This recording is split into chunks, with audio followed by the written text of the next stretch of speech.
YouTube Live always has problems. I'm thinking about just doing Rumble. All the based influencers are on Rumble nowadays anyway. Everybody who's based is on Rumble, and I'm here like a bitch on YouTube. We need to increase the viewers to this channel. Anyway, stop with the Red Bull. Look at what the goat is doing.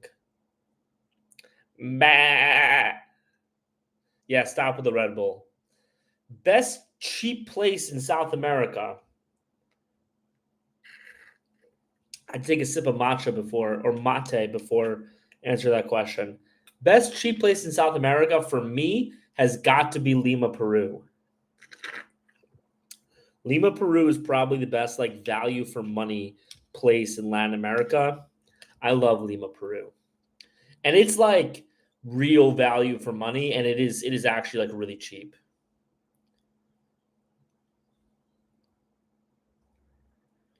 You and I are related in the weight department. Did you gain or lose in your essay life? I've been gaining weight. Like, yo, what up, Mini Carthus? Thanks a lot, bro. I've been gaining weight way too much ever since I started traveling.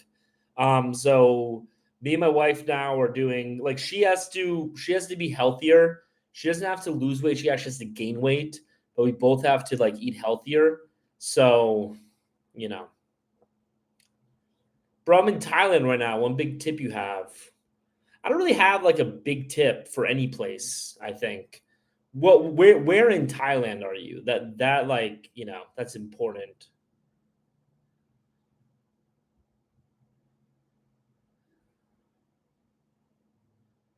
Paulito hermano. Yeah, dude, I guess I'm your hermano.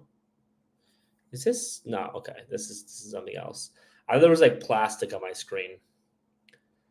I like Bolivia, La Paz, Bolivia, and Santa Cruz. Yeah, I was supposed to go to Bolivia in January, in enero, as they say in Espanol, but like it just didn't work out, to be honest. So sadly, I'm gonna have to spend a lot more time before going to Bolivia. But me and my wife are gonna do like um, 3 months in Argentina.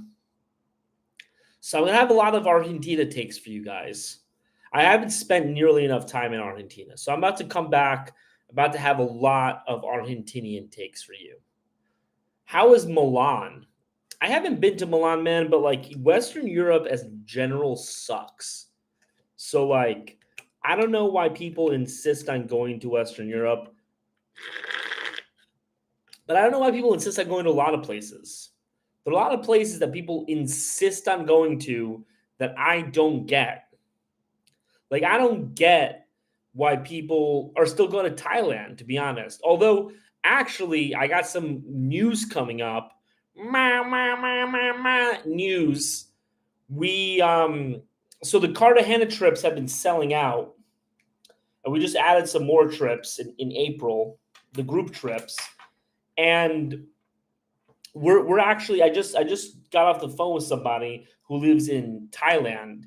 It's my buddy Trey, and this guy will give you like the Thailand experience. And it'll be a mix of a lot of things. I think what we're going to start doing is we're going to have like a bunch of different options for trips. So we're going to have like the DGen Thailand trip. We're going to have like the nightclub Thailand trip. And then we're going to have like the Muay Thai spiritual trip. This guy, this guy went to Thailand. Yo, what up, Sorochi Pill? Thanks, man. This guy went to Thailand in February and was fatter than I am. And right now he is shredded. And basically he does Muay Thai like 4 hours a day. So like I'm thinking like we'll do kind of like an immersive Thai experience. Him and his buddy Tom, the two of them will be able to give you guys some like really great like Thailand value. So with them, it makes sense to go to Thailand, but for a lot of people, it just doesn't make any sense.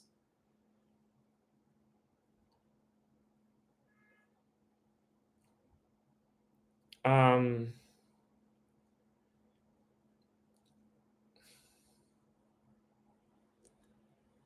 I'm at a point where I have zero interest in American women. All right, sorry. I thought USA food was the problem. Um, no, that's some bullshit they give you, to be honest. That's some bullshit that they give you. That's not true. There's actually huge obesity rates in Latin America. I think Brazil actually has a larger obesity rate than Latin America. Favorite place in Europe? My favorite place, like if I were to like post up somewhere in Europe, it would probably be Albania. But I think if you're going to Europe, you should just go to Paris. Don't overthink it. Speaking of which, we're actually going to have Paris group packages coming out also. I'm just going to be a travel agency basically. I'm going to wherever you guys want to go.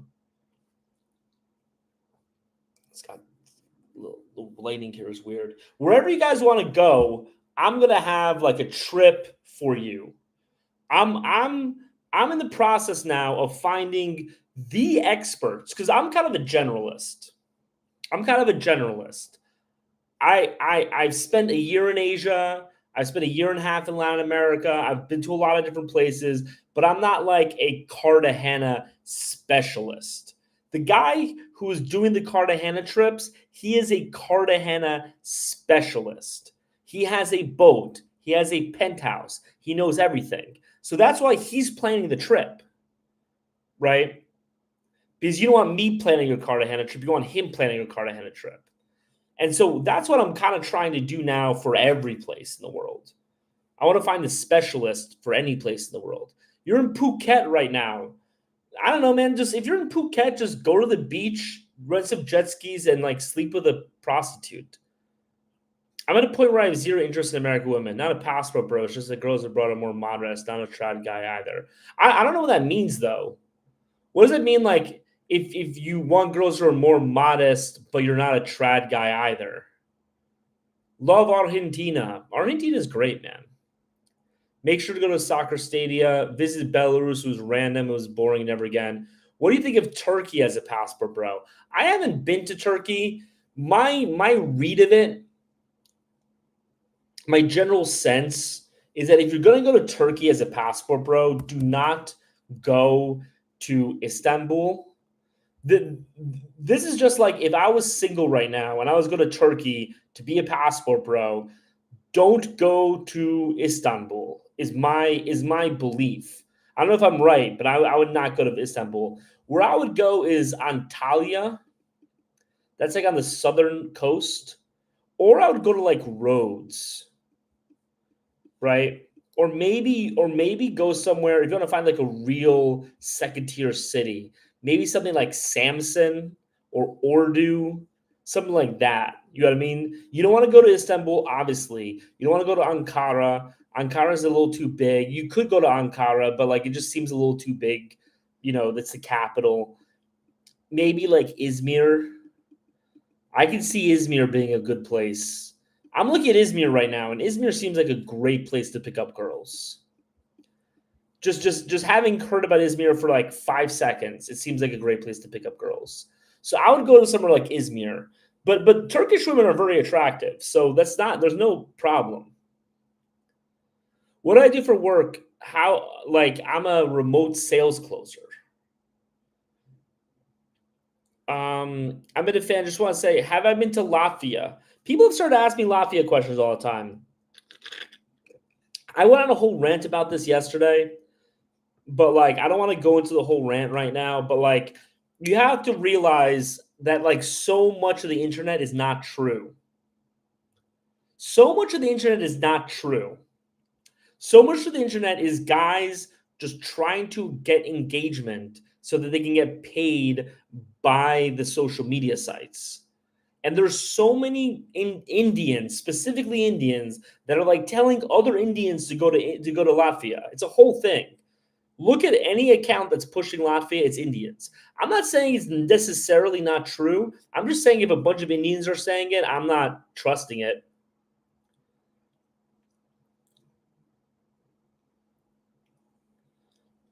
Latvia food is terrible.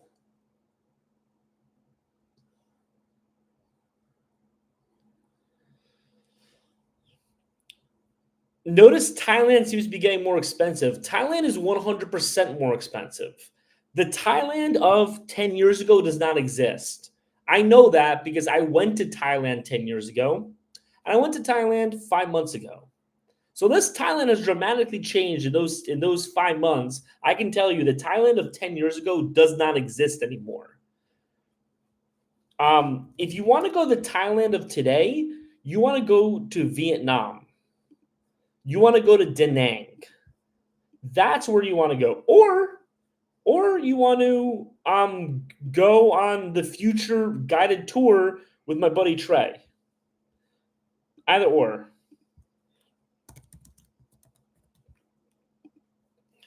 That's another option. What do you think about Turkey regarding traveling? I would love to travel to Turkey. Turkey's on the top of my list of places that I want to travel to. It's most definitely the food in the US. The food is genetically modified and horrible for you. Yeah, but there's also what I'm saying is there's also bad food in other countries too.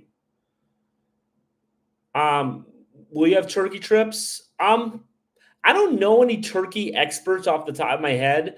I know a guy who like I would have to recruit him. Probably down the line, I'll have some turkey trips. Will you have turkey packages? I'm like I will in the future. Cartagena trip looks like not too nice girls, to be honest. What do you mean not too nice girls? It's pay for play. Like he's gonna hook you up with girls. Like I don't know what you mean not too nice girls. You can have whatever girl you want. Are you saying you're not into Colombian women? Is that what you're saying? Because if you're not into Colombian women, you should not be going to Colombia to sleep with women. I want a Latina that will cook and clean every day. I can bring her back to US. Give me top 3 countries. Like I don't know why people ask questions this way. Like I'm a monkey who has to like respond to you. Give me top 3 countries. No, dude, you're on my life. You're on my live. I can answer a question. I cannot answer a question if I don't want to. So in general, second tier cities are better. 100%. Hey, good morning, Paulie. Hey man. Latvian food sucks. Um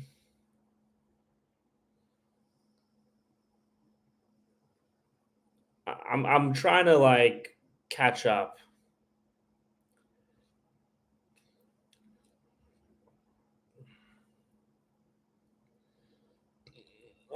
What about Somalis? I do not want to go to Somalia. All right, I'm trying to like it's okay, bro, let them go. Good to know. I'm trying to catch up to these. Mexico is never overrated. What about Somalis and Aboriginals? I don't know what that means. Any Rex for partying in El Salvador? I haven't. Once a good place gets popular, it's over. That's 100% true. Countries are like nightclubs. Countries are like nightclubs.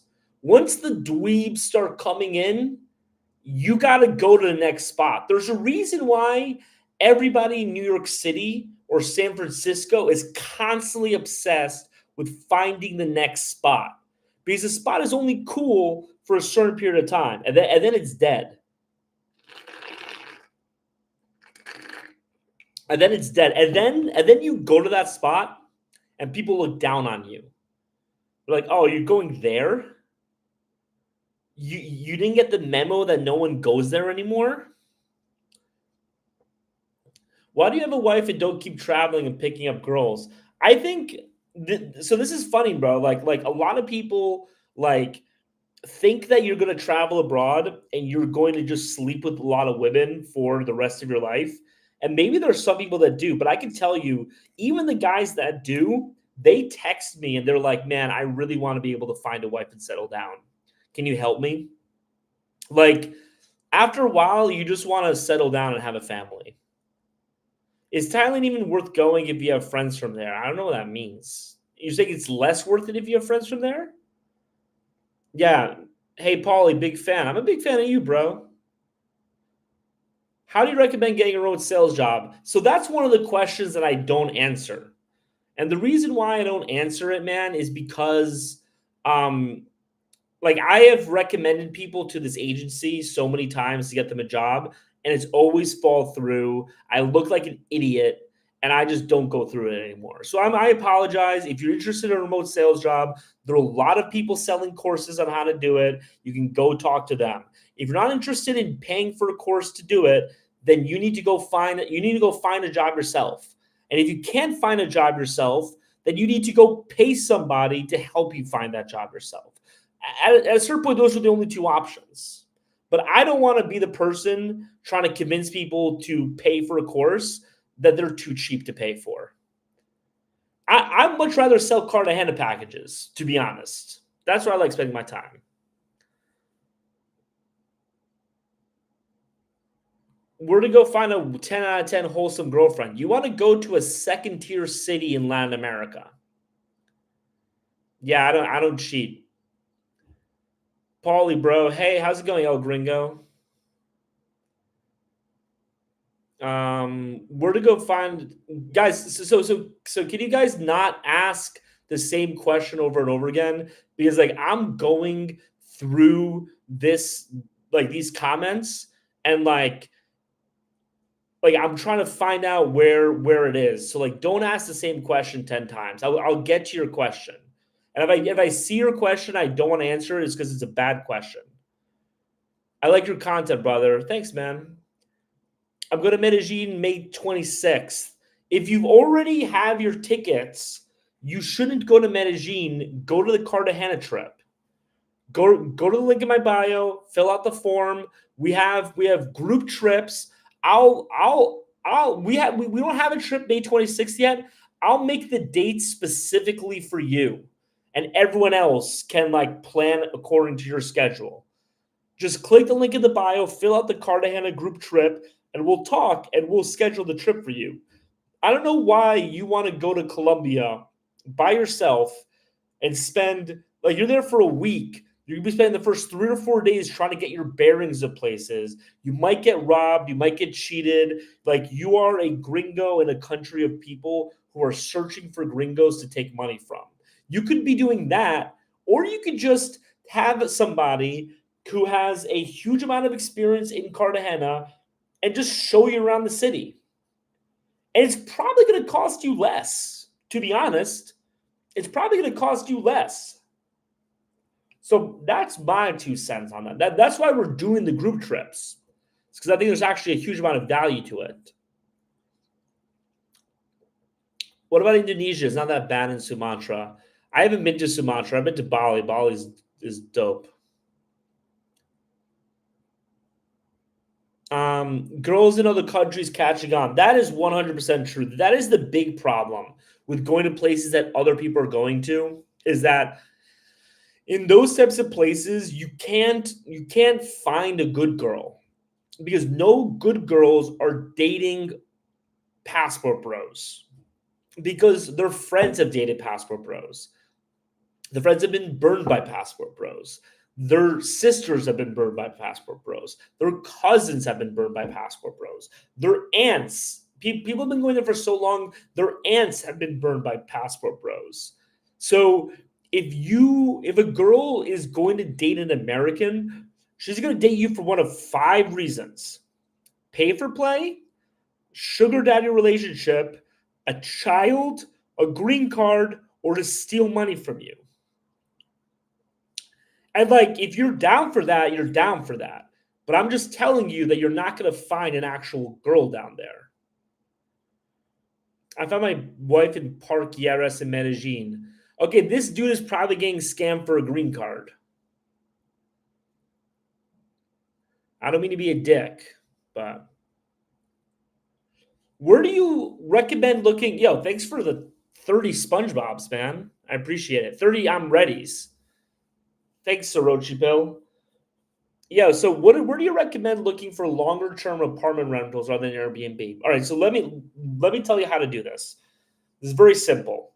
So, first of all, when you go to a new country, you should be staying like I'm talking about it as a digital nomad, right? That's what this question is about.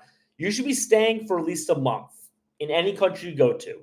What I recommend doing if you want to add some countries to your itinerary is do like month, and then spend a month going to like 4 different countries a week at a time and buy like a multi-city ticket.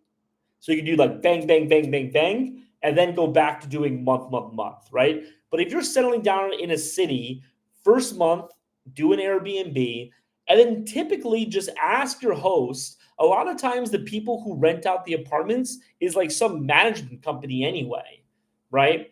And they'll just be like, hey, we have apartments. You know what I mean? Or like ask the doorman, something like that. Or honestly, a lot of places you can literally just walk around and you'll see, especially places that people are going to, you'll see like signs like renting this apartment, right? Go to buildings that you think are nice and just talk to the doorman, right? Cambodia or Laos? Cambodia, 8 days a week. Why would the Southern European women choose other men outside their own? I don't know, dude. I don't care about Southern European women. I don't care about Europe. Thank you for your answers. Thank you, bro. The sales help a lot of picking up girls. I mean, maybe. I'm not sure. Now, is like Thailand worth going in general if you're not a passport, bro? It is. It is. As I said earlier, though, I don't know if you were here for this. Like, if you like we have our Cartagena packages, right? They're selling out. I have 6 meetings today with people who want to buy Cartagena packages, but we are putting together a Thailand package. I have 2 friends who have been living in Bangkok for the past 10 months, and they know everything. These guys are shredded. They looked like me when they got to Thailand. They've been doing Muay Thai for 10 months. They're now shredded, and they go out every night to a different nightclub, pick up girls, and sleep with them. So these guys are going to put together a week-long package for you. So if you're interested in Thailand, I don't have a link for it yet, but if you're interested in Thailand, do the link in bio. There's a Cartagena group package form, and then there's another like miscellaneous form, and just put in there, I'm interested in Thailand, and then we'll figure it out. I'll like put your name on like a list or something. To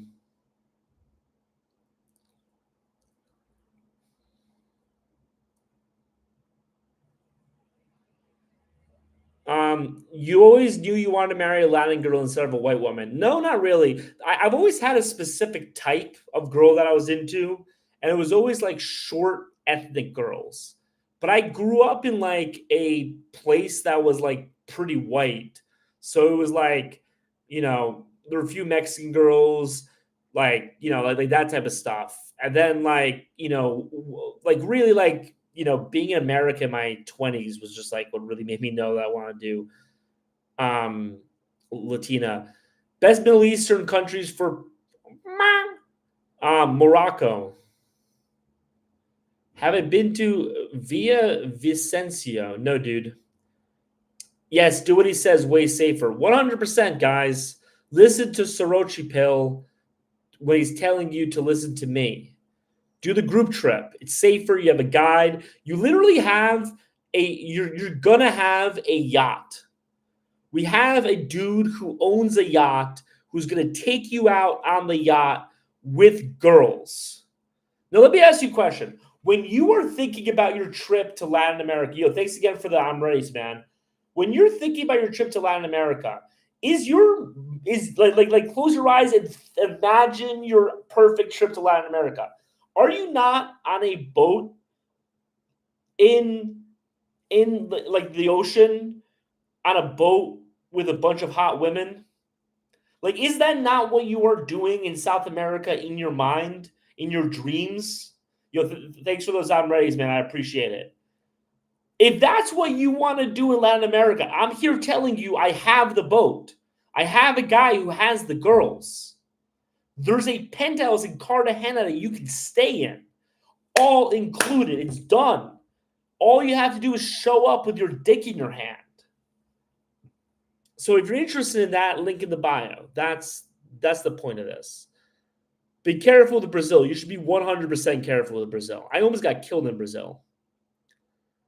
I want to go back to the Philippines. I know you don't like it there. I don't like. Here's the thing: there are places that I hate on. I don't hate on the Philippines. It's just not for me. You know what I mean? Like I'm not. I'm not like there's places that I think are terrible, and I will attack people who like it. I'm just fuck, but like kind of the Philippines. I understand why people like it. I just not. It's not for me. I'm in Thailand until middle of January. What do you recommend for next places? Vietnam.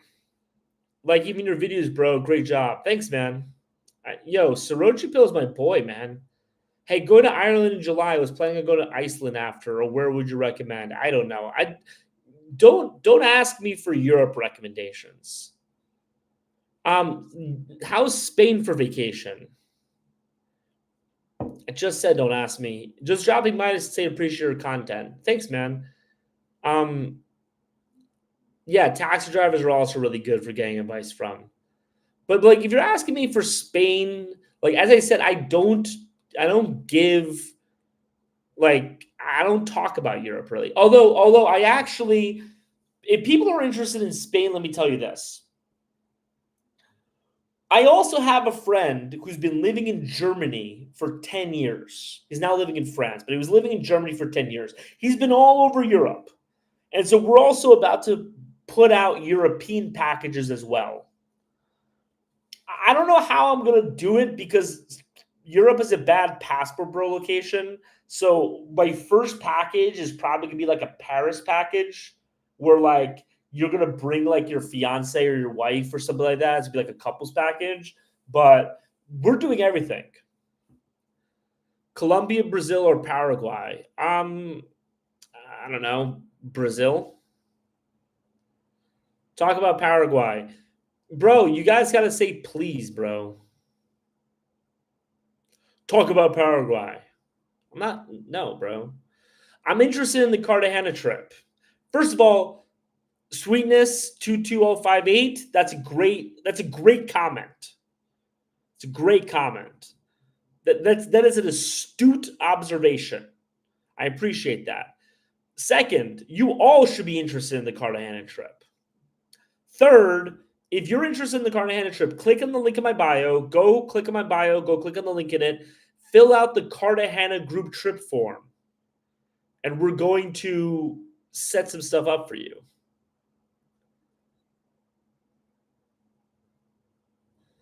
Is Costa Rica legit? Any hidden gem cities? No. Costa Rica is the opposite. There's no hidden gems in Costa Rica. Just like there are no hidden gems in Disneyland. Costa Rica is Disneyland for Americans. It is a completely manufactured place for Americans. So, there's no hidden gems. I don't know about green card marriages.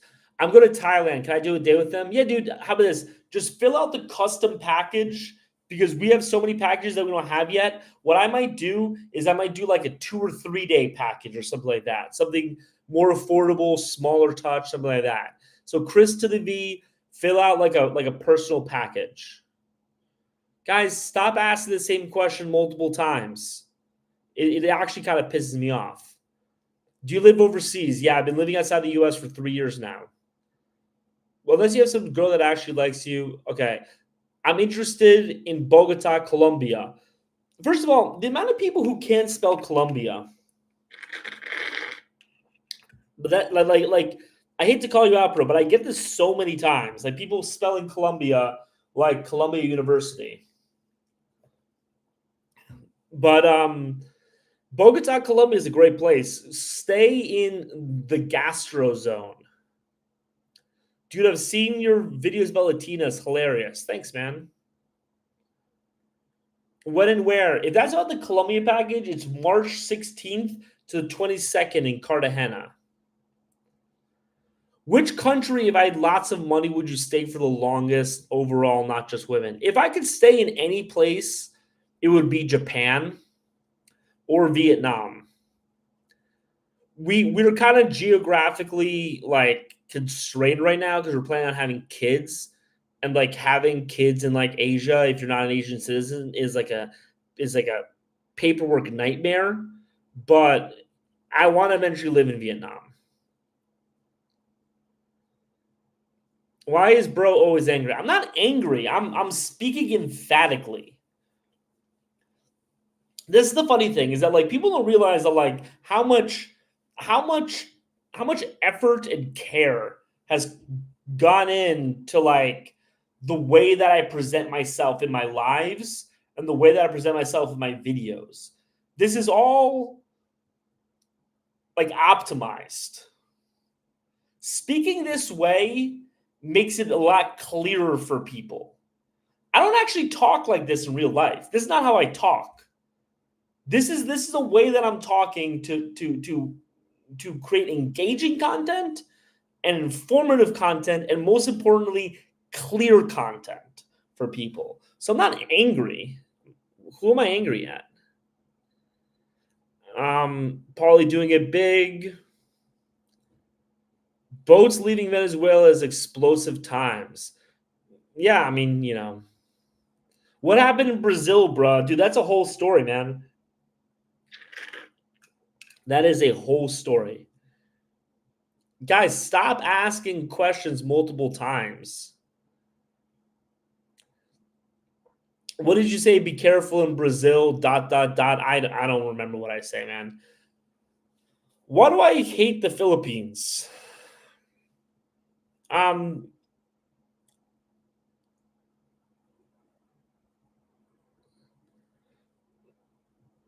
yeah, it's lagging hard. Okay, is it better now? Should I go to Medellin? I'm 30 lag. Okay.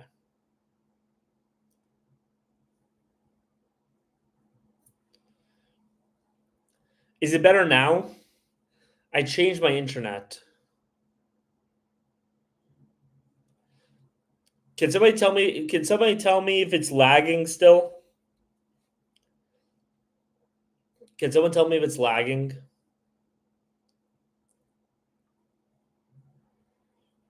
I'd be from a country that's not lagging. So, okay, so on YouTube it's not lagging. On Twitter, on TikTok, is it still lagging or no? Can somebody answer? Is it lagging? Is it so laggy that like you can't even hear me? Still lag. Fucking shit. Okay. It's okay on YouTube. Yeah, I mean the problem is that I've 3 viewers on YouTube and I have, you know, some stuff is on a loop. Okay, I'm guessing it's not better now, right?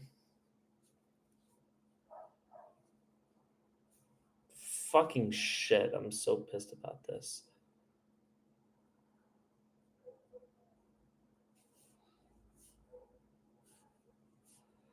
Uh,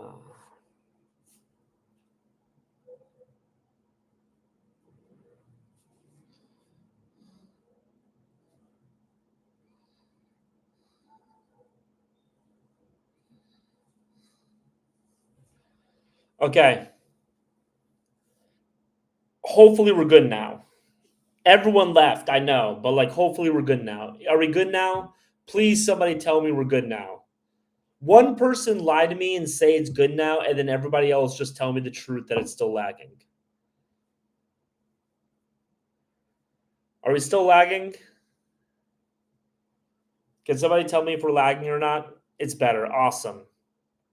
Okay.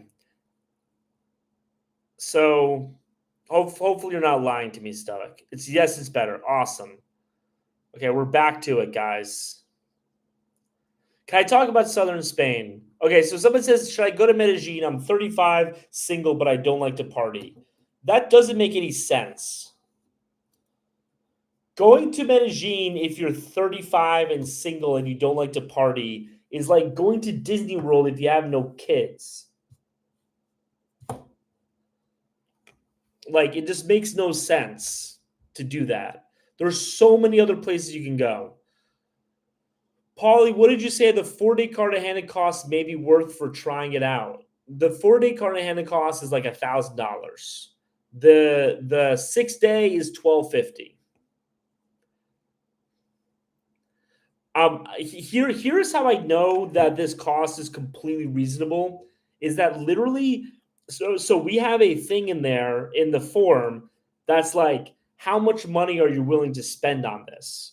And every single person has said more money, like not knowing how much it costs, has said more money than it actually costs. So like we need to start raising the price of this. I have an American girlfriend already. We're looking to move to Latam. Is Brazil a good option? Yes, but not Rio de Janeiro. There is a city in Brazil. Take notes on this. There is a city in Brazil. People need to start coming here with like a notebook and like, we're gonna have an exam every Friday. There's a city in Brazil called Vila Velha. Vilavelha.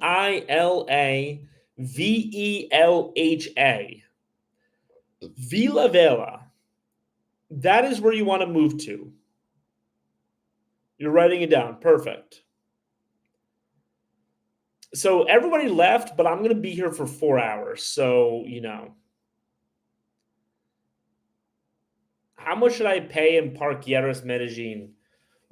Okay? So, what's your thoughts on El Salvador? Sadly, I haven't been to El Salvador yet, but I like, as somebody who hasn't been, and I think it's always important to say to like, uh, I think it's always important to mention that you haven't been to the place. The other day, somebody asked a question in our Discord, and somebody answered the question and like hasn't been there. And I'm like, why are you giving people travel advice about places you haven't been?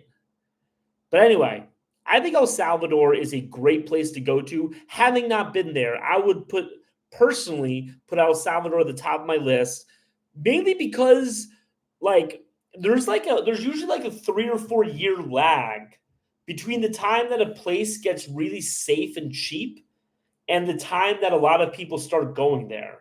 Thanks for the rose, Max. And so El Salvador is in that time window right now. Between the time when a place gets good and it gets overwhelmed, you have like a 3 to 5 year window, I think. And El Salvador, it still hasn't clicked yet to people that El Salvador is a good place to go to. Like people know that El Salvador is safer now.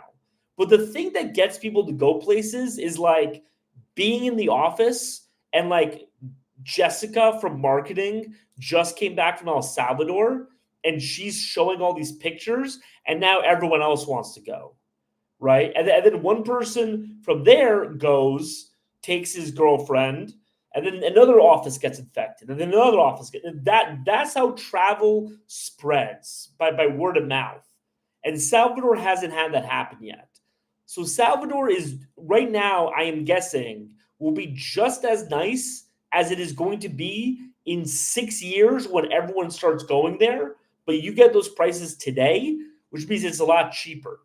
So again, I have not been to El Salvador. I do not want people to think that I've been there. I have not been to El Salvador, but I would 100% go to El Salvador today if I had that flexibility right now. Thanks for the rose, bro. How much should I pay in Parqueiras, Medellin? Like $40, $50?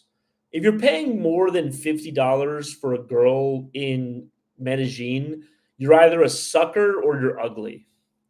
That's like a good way to tell if you're ugly. Is like, how much are you paying in Medellin?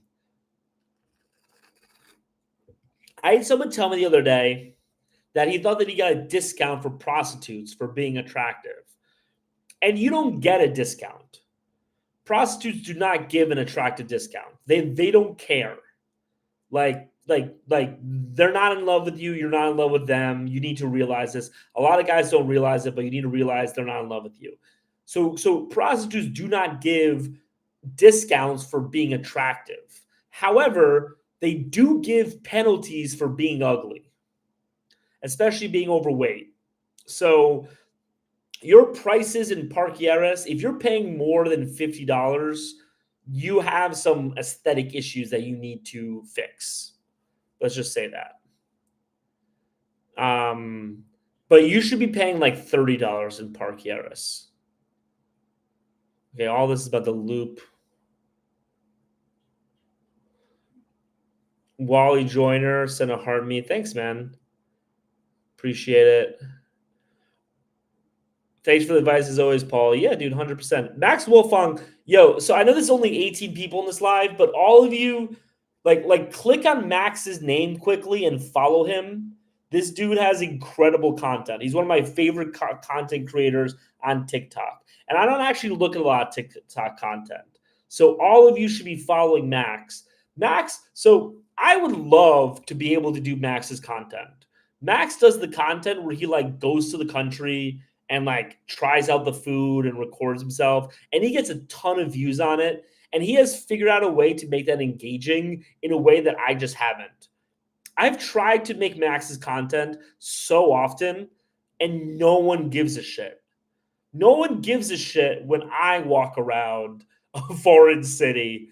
I think it's because Max is so good looking, to be honest. I think it's part of it. Like people will just watch Max doing anything.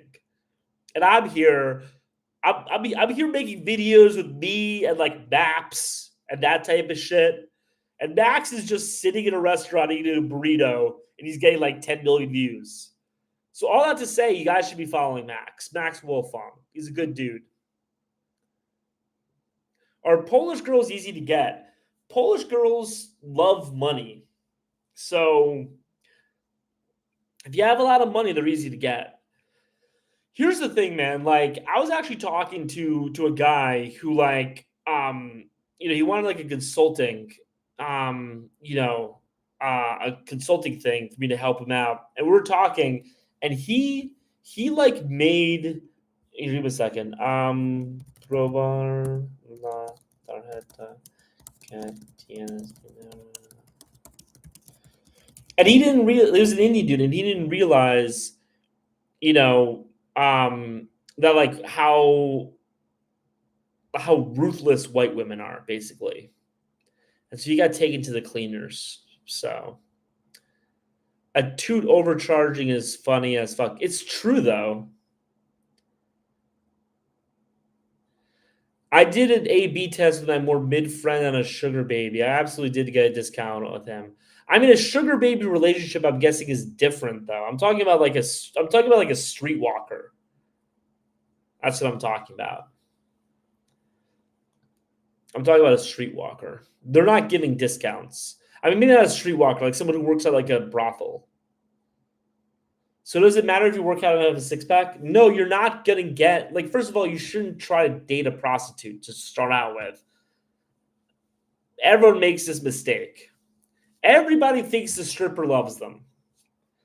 And here's the thing, like, because everyone does it, you don't even have to feel bad about it because like everybody makes that mistake at least once in their life. But the stripper doesn't love you. Getting a six pack will not make the stripper love you. Yo, the Trey that joined, is that Tremaine? Is that Tremaine Henderson?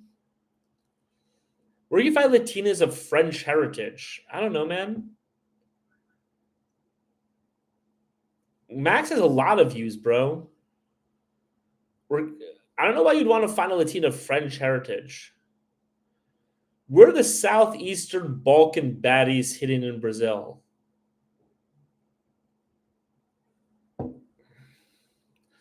Such specific questions I get asked. I don't know, man. I have a whole video about where white women are at in Brazil, in like South America, or like where Eastern European women are at. Like you can find Croatian women in Santiago, and then there's a bunch of different like cities in Brazil. Like Curitiba has a lot of them. Curitiba is the answer to all these questions. If you had to pick two for a solo trip, Vietnam, Thailand, or Philippines, which would you suggest? Curitiba. Curitiba is the answer. No, pick 2 out of 3, Vietnam and Thailand, but Vietnam is number 1. Just go to Vietnam.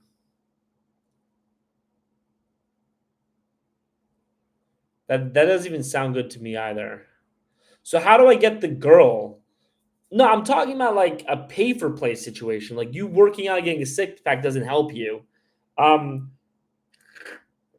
how do you get the girl? Just like I don't know, just meet women, bro. Just meet just oh, how do I get the good girl? The best place to meet a good girl, and like no one wants to hear this, but the best place to meet a good girl is at church.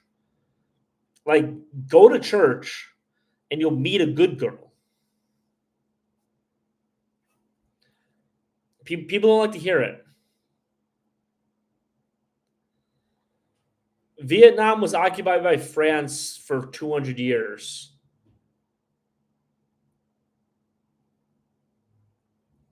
Okay. Church, LMFAO, this dude has no clue. There are no single women at church. First of all, you guys are talking about church in America. I'm talking about church in Latin America, right? There's a huge difference between the two. Second of all, there are a ton of hot single women in Latin American churches. Do you know how I know this? Rose is in the chat if you can guess how I know this.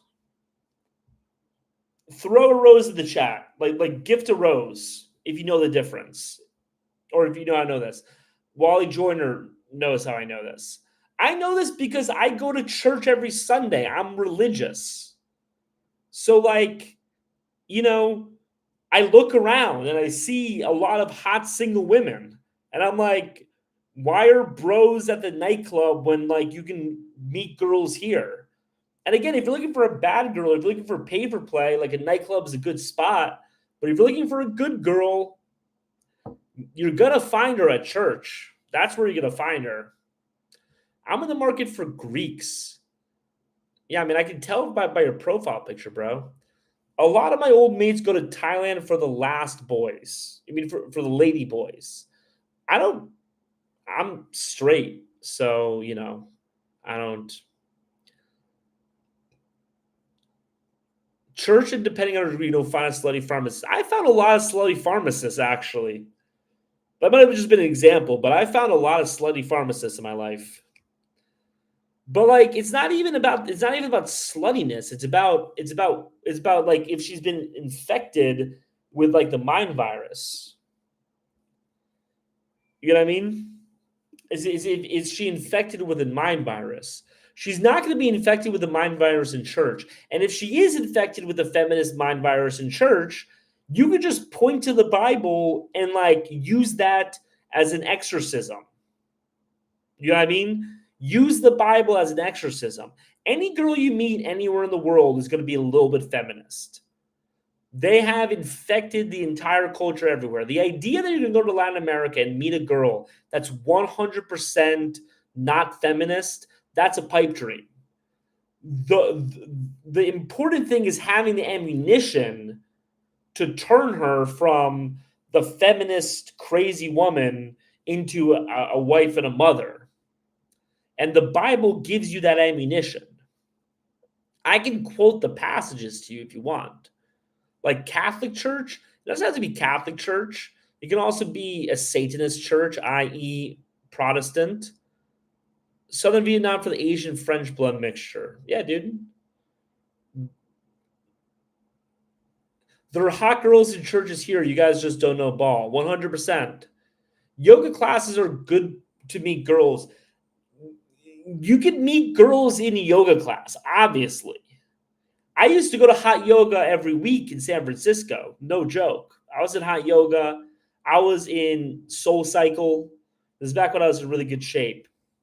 Those are places to meet girls. But are you gonna meet your future wife there? Probably not. Central Asia, Southeast Asia, any day. I really want to go to Central Asia. I haven't really done enough Central Asia. When in doubt, pull out the Bible. 100%. 100%. Philippines for an Asian Spanish blood mixture. I mean, if you want to spend your time in the Philippines, but I don't. So I do not want to spend my time in the Philippines. I hate the Philippines. So, you know, while people are dropping off, I might actually end up with more viewers on YouTube than on TikTok, which has literally never happened to me, but it's nice. It's nice. So, any other questions? Does anyone want to hear my anti-Philippines rant? I can do that for you. Custom trick packages has new responses. I mean, not really, but like, one. Okay.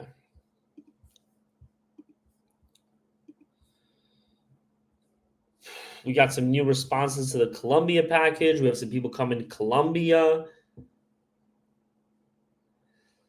Yeah, so I don't know why you're looking at these blood mixtures. Anyway, so here's the problem with the Philippines, and this is one of my better rants. So maybe we'll get some more viewers. Roses, if you want to get some more viewers on this live, because I'm doing a 4-hour marathon, so I'm going to be here no matter what. But throw some roses if you want to get some more viewers. So here's my problem with the Philippines is that Philippines is a mixture of Latin America and Asia, right? Now everybody's thanks for the fast pop, bro. Now everybody is an individual, all players are individual, yada yada yada, right? We got that, right? Okay. Latinos overall care a lot more about aesthetics. They're a lot more aesthetically minded, right? They're not very industrious, right? Some people can say that they're lazy, right? They just don't care about work. Work is not important to them. But having things be beautiful is important to them. So you will find in Latin America, stuff doesn't work, but it still looks nice. It's nice to walk around Latin America. It's not until you start trying to do stuff that you realize how inefficient everything is. Now, Asia is the opposite. Asia is a place where everything works very well, but Asians don't really have an eye for aesthetics. Asians think that because Asians are so goal and status oriented, in the mind of an Asian, expensive equals beautiful. Now, yes, beautiful things are often more expensive, but it's not like a one-to-one correlation between the two, right? So because of that, all the nice places in Asia, like all the beautiful places, like all they do is just put gold everywhere and like make it very sleek, which is like fine, but like there's no like aesthetic quality to it, right? And so because of that, poor areas in Asia are typically pretty ugly. Like a poor area in Latin America looks a lot nicer than a poor area in Asia, right? Anyway, so the ideal mix of the two cultures is a person who is both very industrious and has an eye for aesthetics. So he works really hard and makes things beautiful. The Philippines is the worst of both worlds.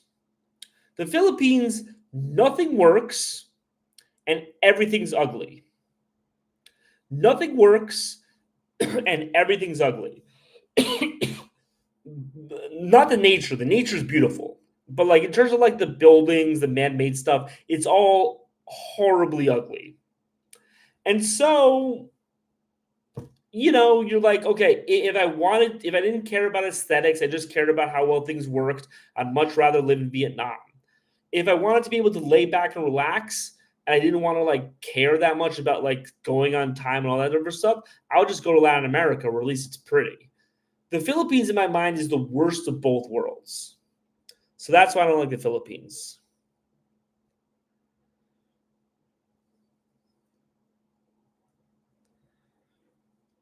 Um Anyway, that's my Philippines rant. Bro, I'm planning on going to Cuba. Mike Hutton, have you been to Latin America before? This is one of those questions, right? Like if somebody asks me, is it a good idea to go to Cuba? My answer is usually no. And here's why. It's not because it's never a good idea to go to Cuba. It can be a good idea to go to Cuba. But typically, the types of people who want to go to Cuba, for those people, it's typically a bad idea. Like if you are in the position where you are asking me, should I go to Cuba? No offense, you're probably the type of person who should not be going to Cuba. That's my 2 cents about it. What do you think about Brazil? I spent 8 months in Brazil. Any questions about Brazil? Let me know. Oh, thanks for the fest gear, man. Um,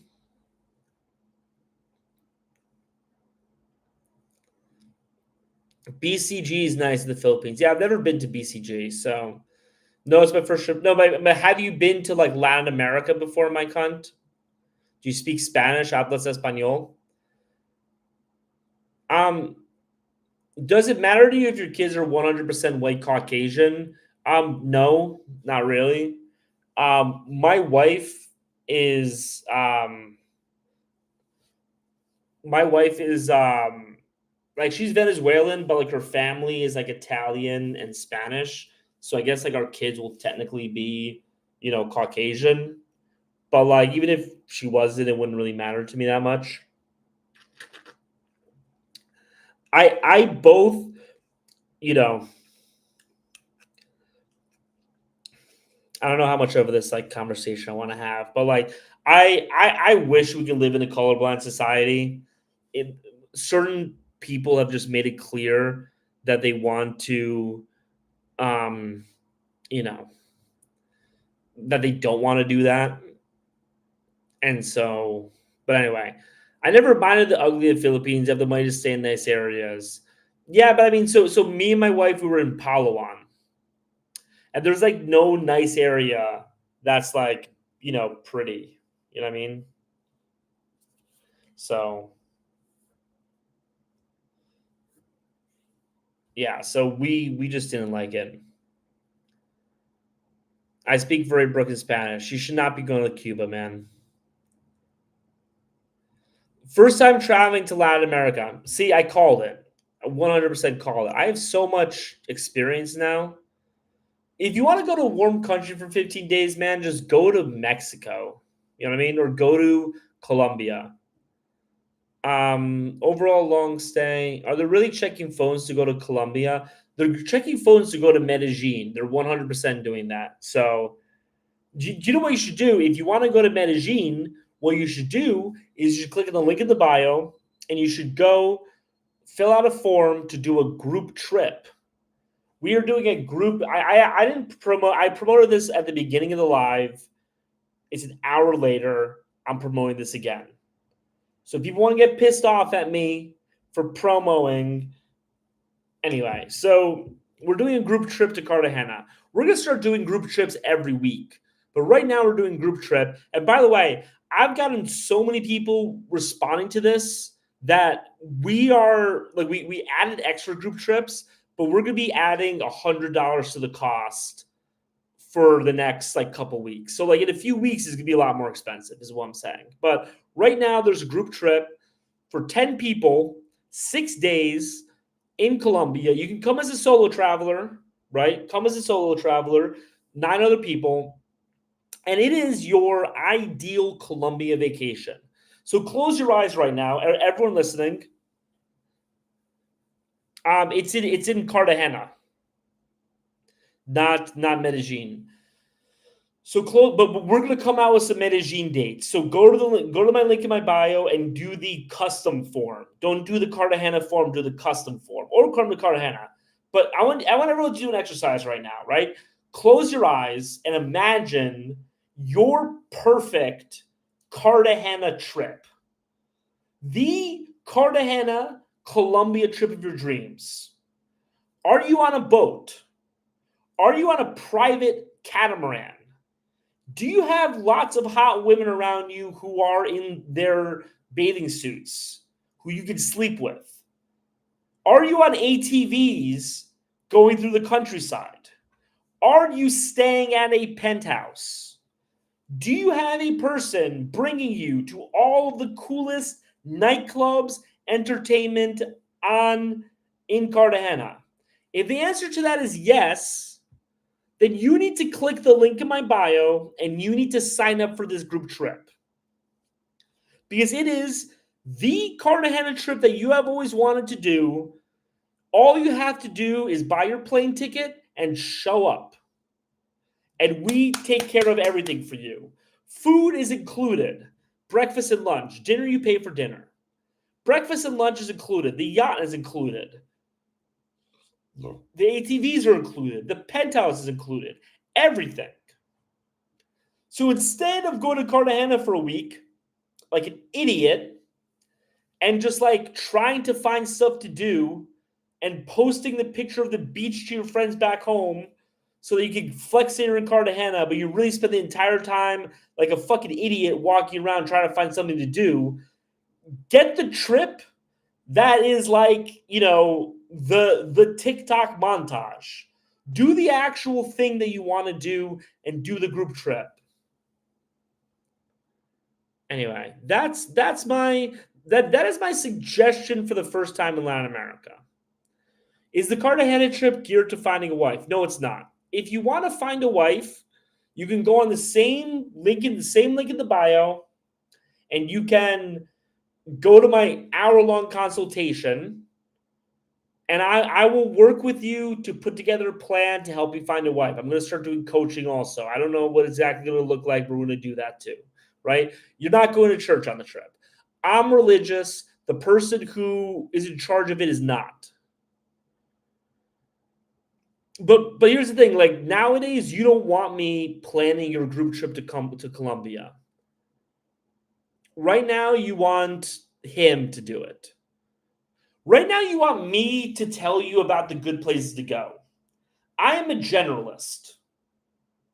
I've been all around the world twice.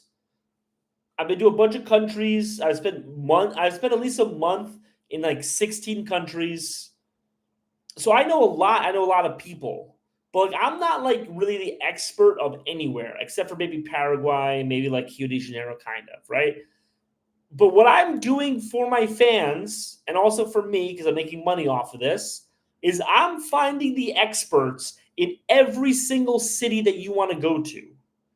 I am finding the experts that you want, showing you around all of those cities. And I know that they're the experts that you want because if I were to go to those cities, I would be asking them to show me around. Some of these people actually, so for example, when we have the Bangkok trip, some of these people actually are the people who I do call when I'm in the country. And I say, hey, man, I'm here. Bring me to some places. Right? So you basically have that. But you're not me. You haven't traveled. You don't have this network. So you have to pay for it.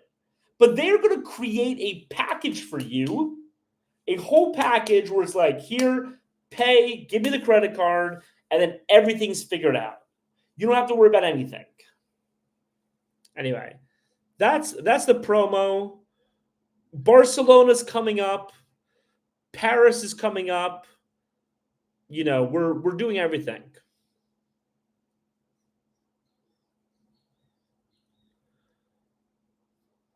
Because there's expats in Costa Rica. But here's the thing. On the group trip, you're going to be going with other Americans. You're going with an expat. Are these experts to be trusted? Like, is it safe? 100% it's safe. 100%. This guy is a guy that I talk to like 10 times a day. 10 times a day I talk to him. He knows, like, it is much safer to go with him than it is to go alone. It is much safer to go with him than it is to go alone, because he already knows all of these people, all of these things. If you want pay for play, he's going to send you to the girls that he knows aren't going to rob you. And even if they were the girls that would rob you, they're not going to rob you because they know that they're friends with him. And if they rob you, he's not going to call them again. They're going to give you good deals. It's going to end up costing you less. How much is this? So right now, the group package to Cartagena, we have two group packages. The first one is for 4 days. It's $1,000. The second one is for 6 days. It's $1,250. I think that's very reasonable. I think that's very reasonable for 6 days. If you got an Airbnb by itself, that would be $300 for a week, $400 for a week in Cartagena. And I'm not even talking about a penthouse. I'm talking about a shitty Airbnb. That by itself is $300 in Cartagena. So just on that, you're saving money. Bro, y'all was right. Paulie. Oh, dude, this is like a weird stalker guy who's about to like spam this chat. Such a fucking weirdo, man. Anyway, if you're interested in the group trip, link in bio. Fill out the Cartagena group trip form. If you are not interested in Cartagena but are interested in somewhere else, fill out the other form and we will figure something out for you. I am recruiting experts every day. But like, here's the thing. I need to sell out one trip before I start building other trips. You know what I mean? So we're focusing on Cartagena right now, but I promise you, we're gonna go everywhere. We need a trip with you. A trip with me is gonna be a lot more expensive, to be honest, because I got a wife. Like, if you want to do a private trip with me, we can do like a private week-long trip, but like it's going to cost you a lot of money. And it's honestly not going to be as fun. It's honestly not going to be as fun. Like, your trip in Cartagena is going to be a lot more fun and a lot less money than traveling with me. So I don't go. I'm not going on this Colombia trip.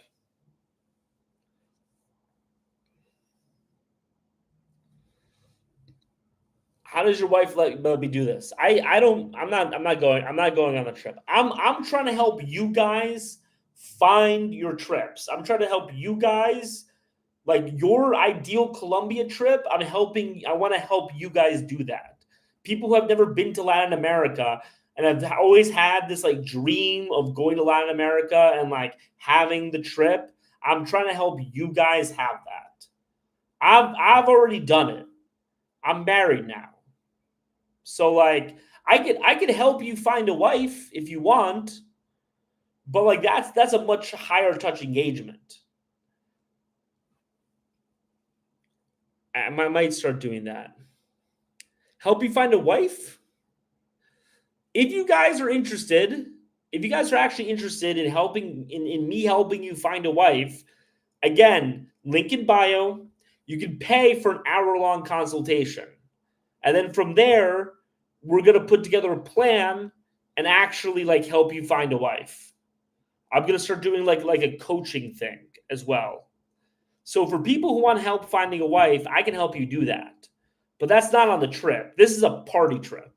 This is like, I've always wanted to go to Latin America. I've always wanted to have this Cartagena experience. Let me have that experience. That's what you're getting on this trip. And honestly, it's a pretty dope thing. If I was 25 and I was on this live, I would 100% do that. I'm in Paraguay right now. How much time do you need in a foreign country to find a wife? At least a month to like find her. Oh, Pulse Studio. That was an accident, man. Sorry, I'm canceling it from you.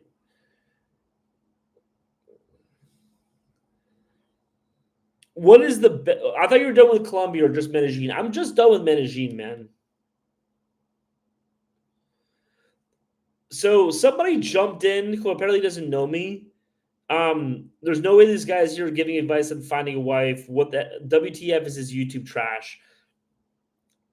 I actually want to address that because I find it funny. So people a lot of times in the comments will be like, look at you. How can you give me advice on how to find a wife? You are fat. You are ugly. Whatever. Right? And here's the thing about that. Isn't a fat, ugly guy the actual best person to give you advice on how to find a wife?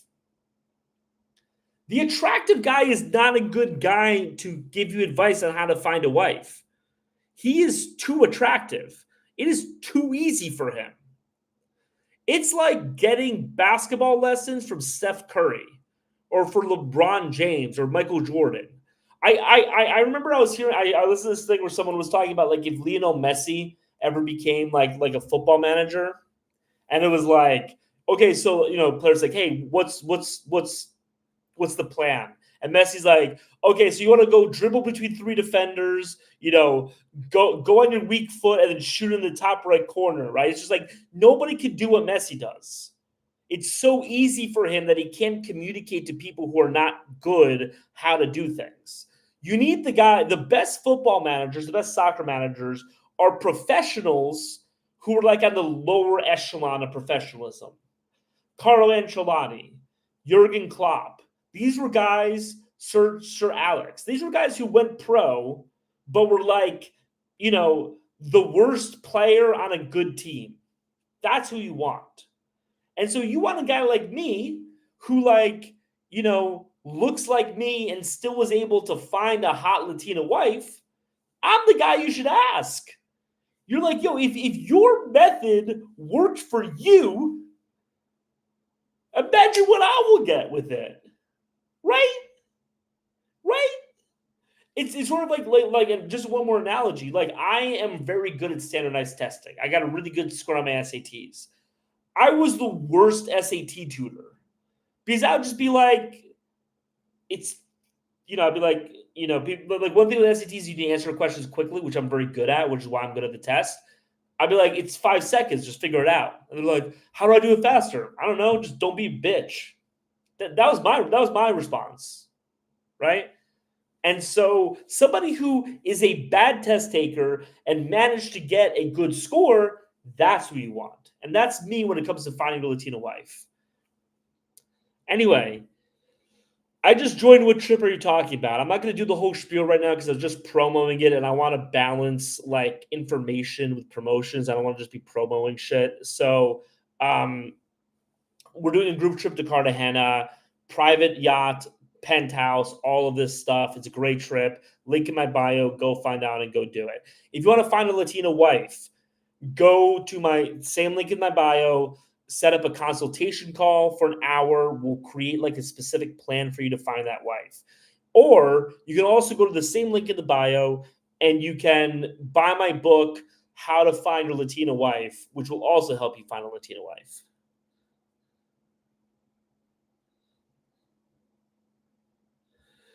So the guy said, if you're not good looking or have a good experience with women, you often take the first woman they can get and they simp for them. We see this often. Okay, like I don't know what you want to say. I mean, there are people who obviously simp for their wives, but like, how should I say this? Like my wife cooks for me, my wife cleans, my wife takes care of everything. Like, is that not the relationship that you want? But like really at that point, you just got to ask like, what is your relationship like, and then decide based upon what they say what you want. Anyway, Alex asked, "Thought you were done with the Columbia or just Medellin?" I'm just done with Medellin. I'm not even done with it. I'm just saying, relax for a while. Filipino women are religious too, in your opinion. Difference between Filipino and Latinas? You could definitely get a Filipina. That's a good idea. When I was in when I was in Palawan, I was in a city called Puerto Princesa, and we went to church every Sunday. And this church had services every hour and a half, starting from 7 to like 9 p.m.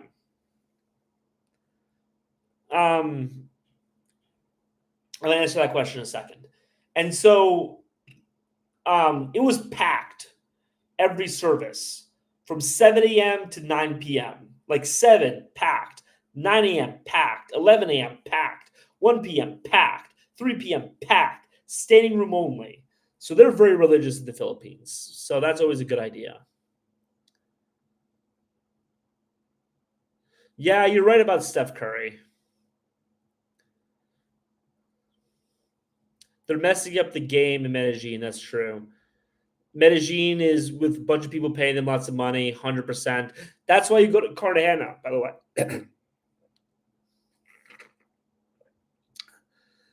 By simp, I mean doing incredibly silly things to keep their attention and accept an immense amount of disrespect just so they can keep the woman. Exactly. You got to act, but you don't get this based upon how attractive the person is. I know guys who are way more attractive than I do, have slept with way more women than I have, obviously, make a lot more money than me, and then I describe my relationship to them, and they're like, "Man, if only." You know what I mean?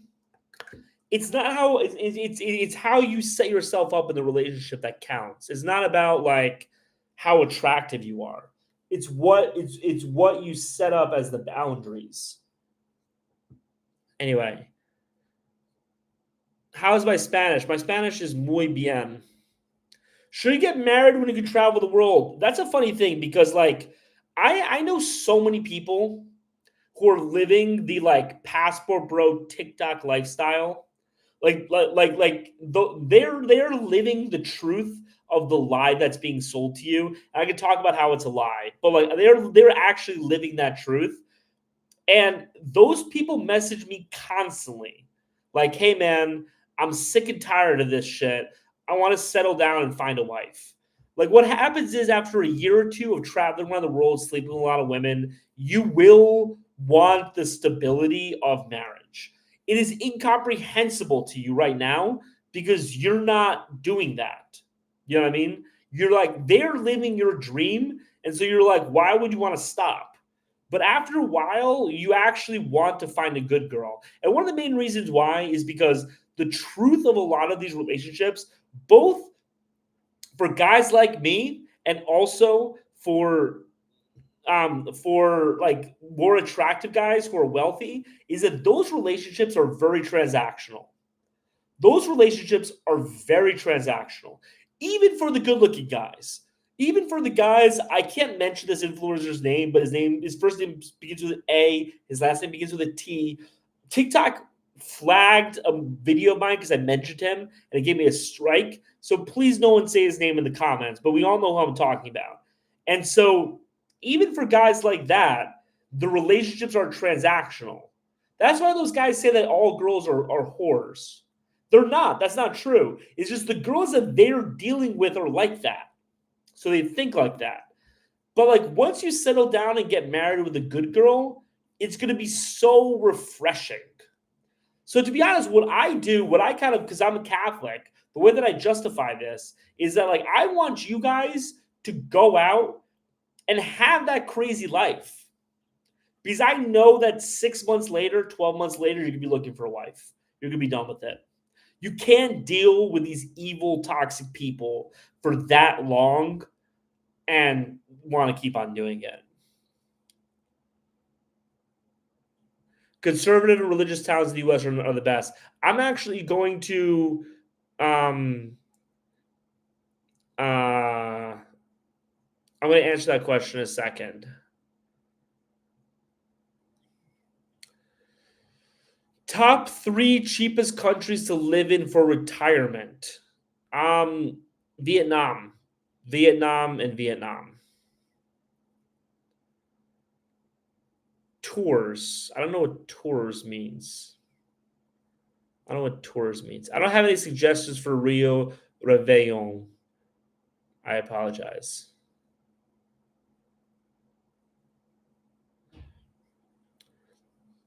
All right, so this is actually like a good.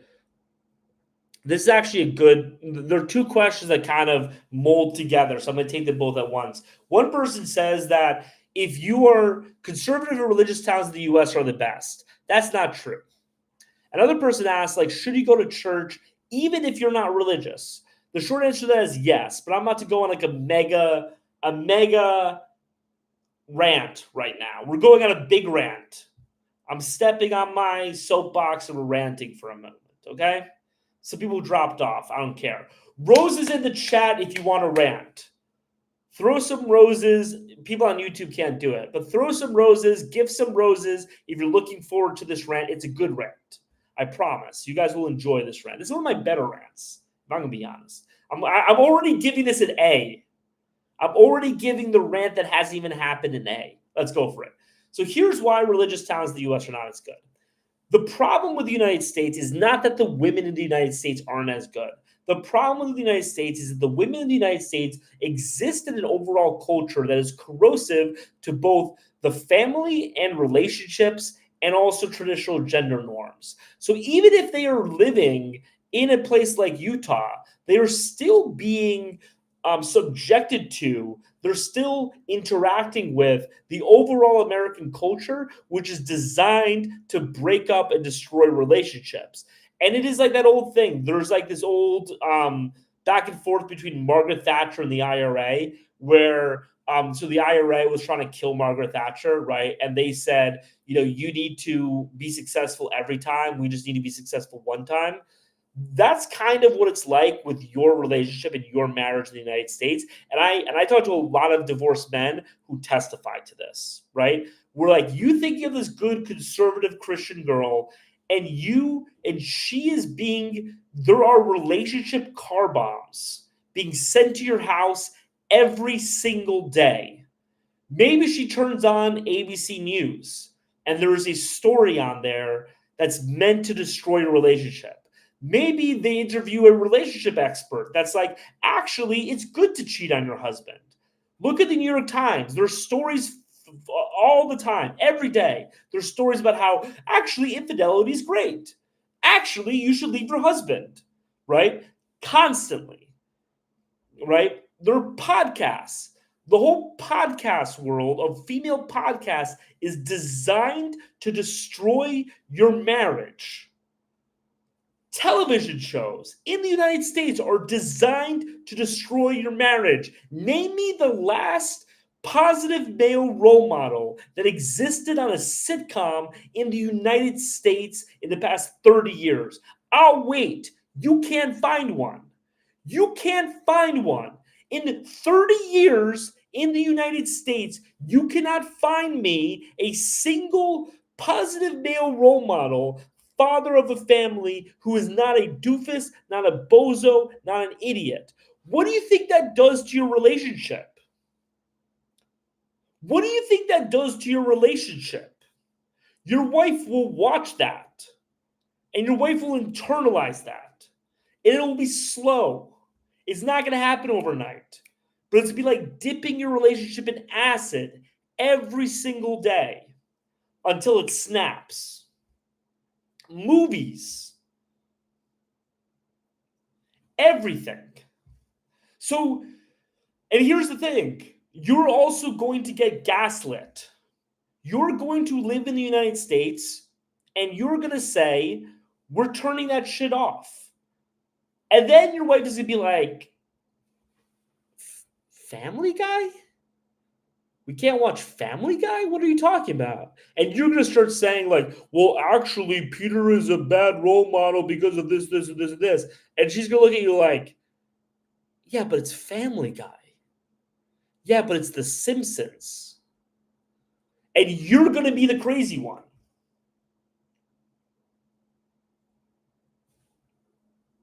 Roses in the chat if you agree. I'm guessing nobody agrees because I didn't get any roses yet. But gift a rose if you agree. Because that is the truth. If you're a man, and I talk to, like I have these consulting calls with divorced men constantly, and they all tell me the same thing. It is a slow process meant to destroy your relationship, meant to destroy your family. And so if you live in Utah, maybe she's a Mormon. Maybe she doesn't listen to any podcasts. Maybe she doesn't listen to read the New York Times. But they're gonna find a way into her brain, and they're gonna destroy it. That's what they want to do. And so you can either allow that to happen, or you can leave and say, sorry, you're not destroying my family. Because it's a lot easier for me to do this. Because, like, for example, my wife and I had this argument recently where there's like this new my wife really likes children's movies and stuff. It's a little weird, but like she really wants to have kids, she really wants to be a mother. And so there's this like new like children's show on Disney or something. It was for like young adults, and she wanted to watch it. And we started watching it, and it was clearly like trans propaganda. And I told her that, and we had a fight about it, and then we stopped watching it. Because she realized I was right. But like, are you going to have that fight every day? How exhausting is that going to be for you? At what point are you just going to say, no, I'm not going to have this fight every day. Fine, watch your bullshit, whatever. And then it happens.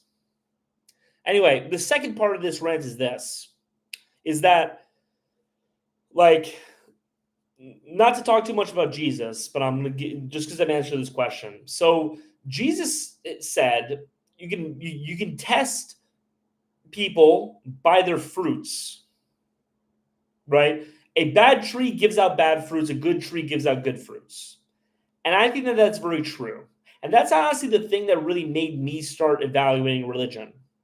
Is I looked around in Los Angeles, in San Francisco, in New York City, these secular societies, these societies that figured everything out, these brilliant Enlightenment societies, where everyone also is, by the way, very rich. I saw that everyone's miserable. I was traveling in Latin America. People were poor. And they were happy. So let me ask you this question. Who would you rather be? Right? So this isn't even a theological argument or conversation. It's like, in America, you're going to be subjected to dogma and ideology no matter what. I would rather be a part of the religion that people are happy with than the one that people are angry.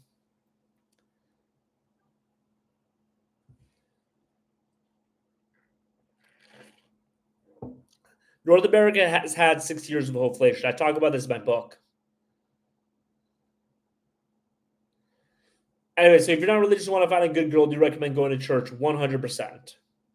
100%, 100%, 100%. Go to church to find a girl. And then honestly, like after you find your future wife at church and she's cooking for you and cleaning for you and everything in your life is perfect, she's every day and you're perfectly happy, sit down and think to yourself, like, should I not be thankful to God? Did he not just give me everything that I want?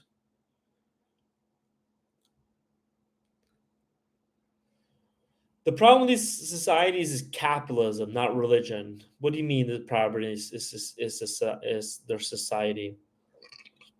What is your opinion about Brazilian women? Passport bro, lol. You're gross. No woman wants you anywhere. I love people who do like the drive-by comment, the drive-by insult. CHEB1M. I'm guessing you've never seen any of my actual videos. People who see my actual videos and engage with me, I've had so many arguments with feminists, And like a lot of people, a lot of the feminists, you know, eventually tell me that they at least see my point. I've lived both sides. Poor does not equal happy, but it can teach you to find joy in things that matter. Yeah, I'm not saying poor people are inherently happier than rich people. I'm just saying if your wealth in the United States has not led to happiness, what use is your wealth? If you're wealthy in the United States and you're not happy, like at a certain point, it doesn't really like your money doesn't really matter. I do believe though that you can't really be happy with money, but that's a different conversation. That's more of like my fundamentalist side coming out.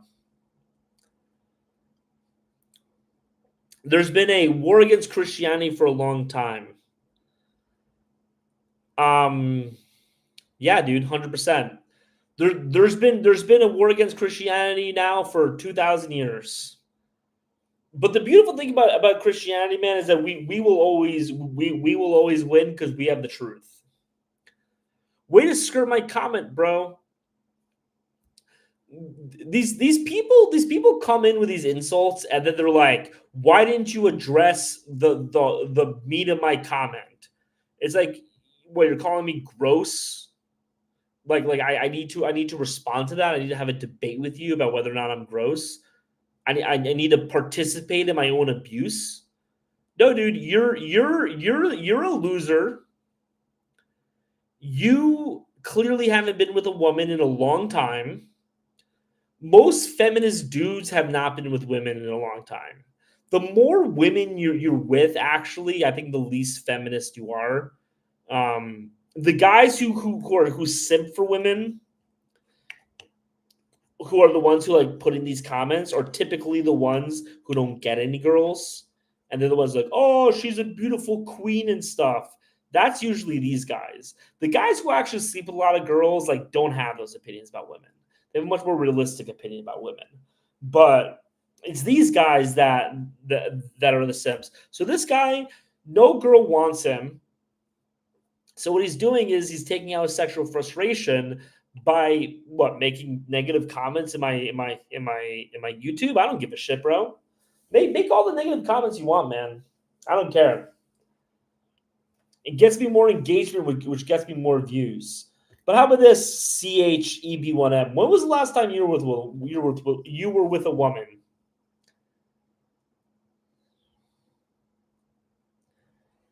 There's been a war against Christianity for a long time, and we're starting to see where it's coming from. I 100% agree.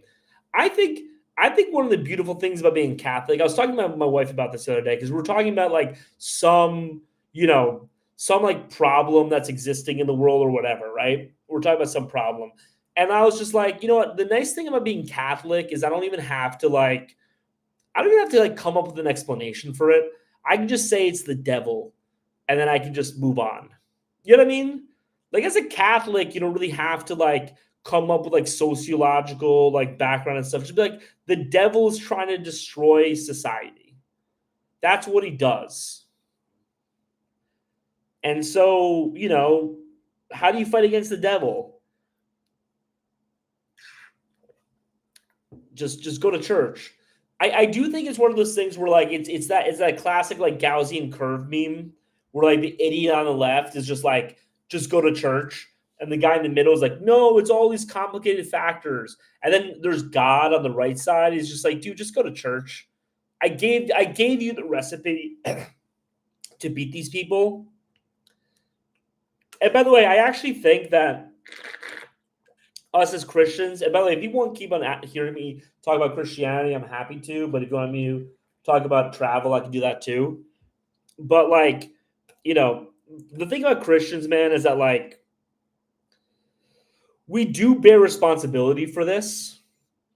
This was caused by Christians not being Christian enough. But the beautiful thing about that is that the way to solve these sociological problems is just by rededicating yourself to the church.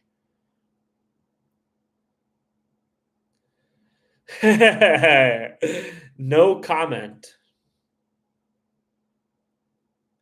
No comment, mailman. Yeah, I saw that on your TikTok comments as well. Bro is definitely raging. 100%, dude. Hard to be aware when you're indoctrinated from the start. I get it. Are you calling me indoctrinated? No Santa, no life? Or are you saying that people who aren't Christian are indoctrinated? How is Bolivia? I think there's some like energy in the world because people have been asking me a lot about Bolivia over the past couple weeks. I have no idea why. It's just started over the past couple weeks, but um, basically, I was planning on going to Bolivia for the first time. I've never been to Bolivia. I was planning on going to Bolivia in January, and then those plans fell through for very complicated reasons. And then ever since that happened, people have been asking about Bolivia every single day. And I really want to give you guys a good answer. I really want to go to Santa Cruz, but I just, can't.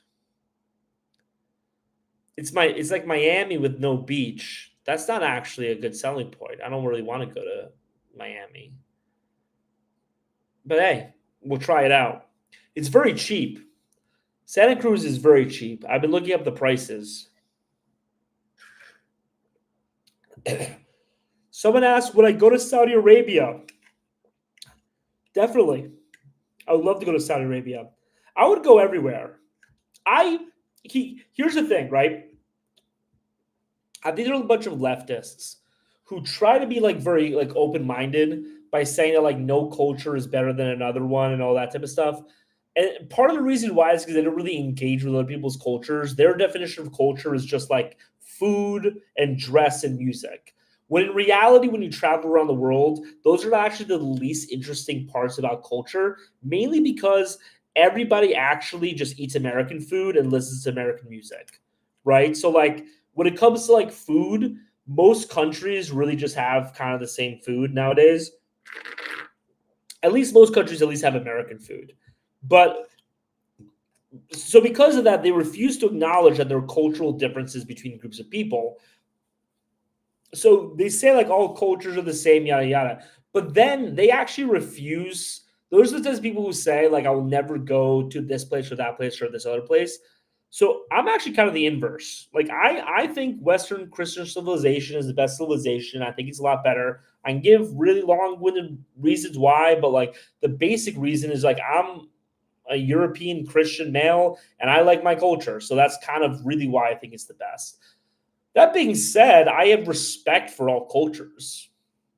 I have respect for all people. I have respect for all places. I would love to go anywhere in the world that I am welcome and that is safe for me to go to. And I would love to break bread with anybody and like experience any culture. I don't think, you know, I'm happy to experience anything. It's just I prefer my culture over theirs. And I want my area to stay of my culture. It's actually funny. I had a one-on-one today with this guy from India. It's funny because the reason why it's funny is because like, if you guys know my content, know that I get into like a lot of dust ups with people from India. And so I had this conversation with this guy, and like, the guy was like, yeah, we Americans, that type of stuff. And I was like, okay, this guy has come to America from India because he did not want to live in India. And he clearly has bought into American culture. He clearly has bought into the American project. He clearly sees himself as an American first and as an Indian 0%. And so, you know, 100%, at least in my book, he's on board. I know that a lot of people don't, but like for me, like my problem, like I don't think that there's any problem with any group of people genetically. I just think that my culture is better and I appreciate my culture more. But again, I will go anywhere and experience anyone's culture, if they will have me. That was not a great rant. For people who were here for my earlier rant that I gave myself an A before it even started, that was an A rant. This was like a D rant. I'm giving myself a D for that rant. That was not a very good rant. Thanks, Melikarthus. Would I go to Pakistan? I would, but now that I have a wife, I'm scared of like security in there, so I'm not really sure about that. But like, if I was sure that I would be safe, I would 100% go to Pakistan. Bolivia and Peru are both joke countries. What do you mean joke countries? I love Peru. Would you go to Tunisia? Again, I would 100% go to Tunisia. I'm actually kind of planning a trip to Tunisia. Like in the back of my mind, I'm kind of planning a trip to Tunisia. Yo, coach, how's it going? Passport Bros. Thoughts on Bali? I'm going there next month. So Bali, here's the thing about Bali. I spent 2 months in Bali now. I stayed in Uluwatu, and I stayed in Ubud, and I went to Canggu just enough times to know that I never want to stay there. But here's my thoughts about Bali. Bali, all of the criticisms of Bali are 100% valid. All of the criticisms of Bali are 100% valid. That being said, there is a reason why so many people go there. And it is because even though all of the criticisms are valid, it is still an insanely cheap location. And it is one of the most beautiful places on planet Earth.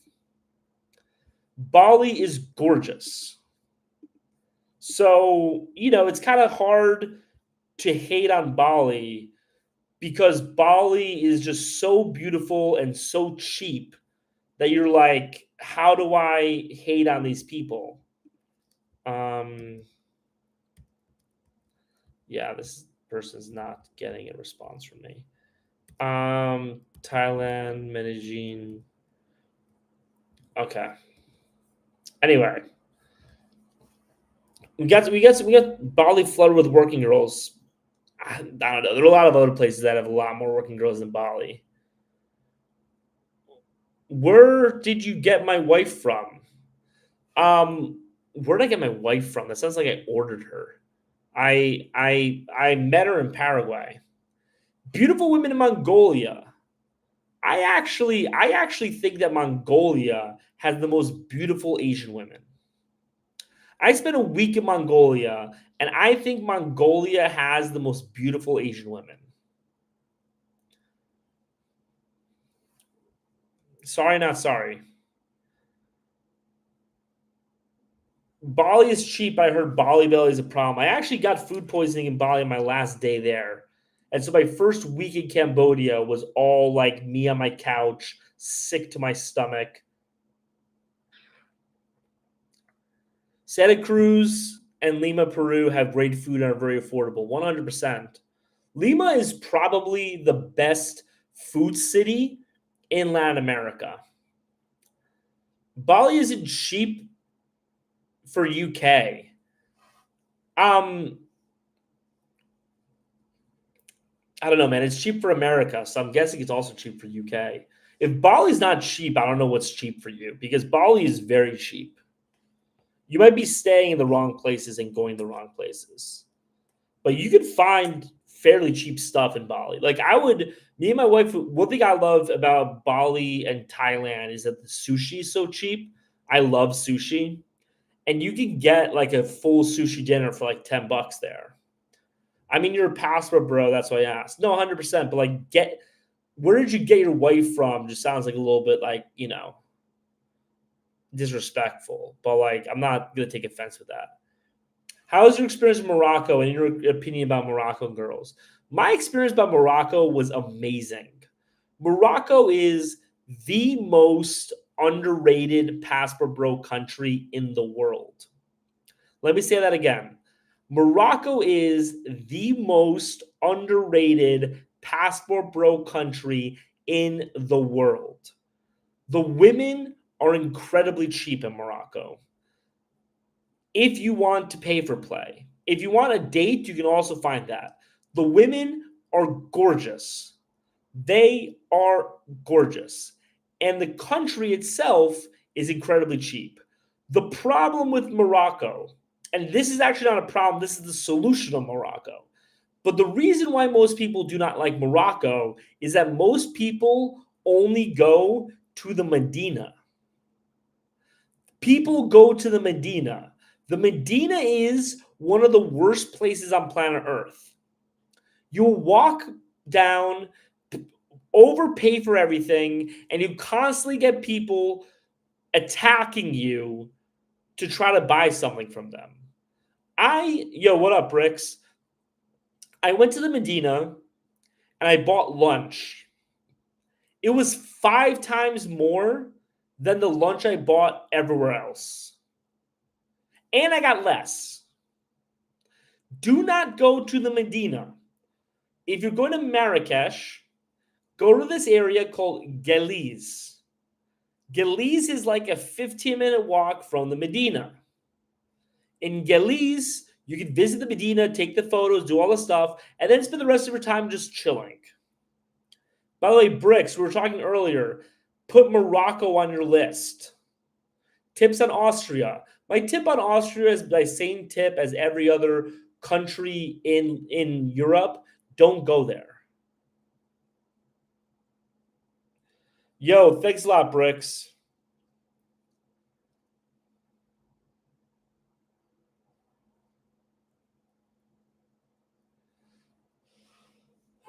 From which nation did you source your maiden from? Is that better for you? No, I mean it's not. It's not really better. Just ask, where did you meet your wife? How is like that's just the normal way that people ask that question. Sourcing a maiden sounds like I'm like buying a product. I was told Hopper is the best. I haven't used Hopper in a long time. Um, I didn't skip you, bro. So here's the thing. I go on rants. What's your email? I'm interested in going to Morocco as a beginner solo traveler. If you want a private consultation, and Bricks just said our consultation was great, go to the link in my bio, fill out the form for a private consultation, and then we'll have a private consultation. The best place to find cheap flights, and this is something that I was talking about earlier with Bricks, and like it's this by itself is worth the consultation. But I'm just gonna, I mean, the best place to find cheap flights is Google Flights. That's the best place. Don't overthink it. I'm working at a female-owned company. Is South America travel pointless without Spanish fluency? No, you can travel South America well without Spanish fluency, but if you want to post up here, you should learn Spanish eventually. I'm working at a female-owned company and it's making me lose my mind. Is there any hope or bail? Um, Bail. Why would you work for a female-owned company? That sounds horrible. Y'all need to book a consult with Paulie. He's amazing. You guys heard it yourself. Book the consult. What about Belém, Brazil? I have a friend who lives in Belém. She loves it, but I haven't been. Yo, Bricks is really being my boy right now. Thanks, man. And by the way, like one thing about the consult is that you know, me and Bricks have been messaging ever since. So I don't find Moroccan women attractive. Noah, have you been to Morocco? Or are you like basing this off of bullshit?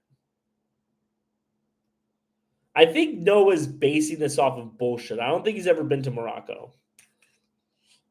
I think he's met like one woman from Morocco, and because of that, he thinks Moroccan women are ugly. Can you elaborate more? I love mainly because there's so many different types of Moroccan women. This is one thing you really learn. There are few exceptions to this rule, but most places, if someone's like, I don't like Brazilian girls, it's like, what do you mean by that? Do you mean the white women that live in Curitiba? Do you mean the black women who live in Salvador? Do you mean the Pardos who live in Sao Luis? Like what do you mean you don't like Brazilian girls? Anyway, my stance on Europe is that Europe sucks dick. That's my stance on Europe. However, speaking of packages, speaking of promos, we are going to be coming out soon enough. Sorry, I bit my nails. We're going to be coming out soon enough with Europe packages. I have a friend who's been living in Europe for 10 years now. He has been traveling around Europe nonstop for 10 years. This guy is going to put together packages for pretty much every single city in Europe. And basically, he's just going to be going from one city to the next, showing you guys the time of your life. Sounds pretty great to me. So if you're interested in that, link in bio, click on the custom package, fill out that form, and say, hey, I'm interested in the European package. Just because we don't have a process for that yet, but we're going to.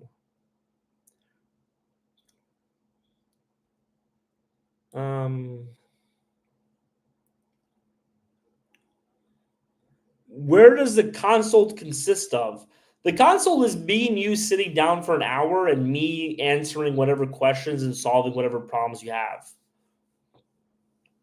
So whatever you're interested in, you get an hour of of my time.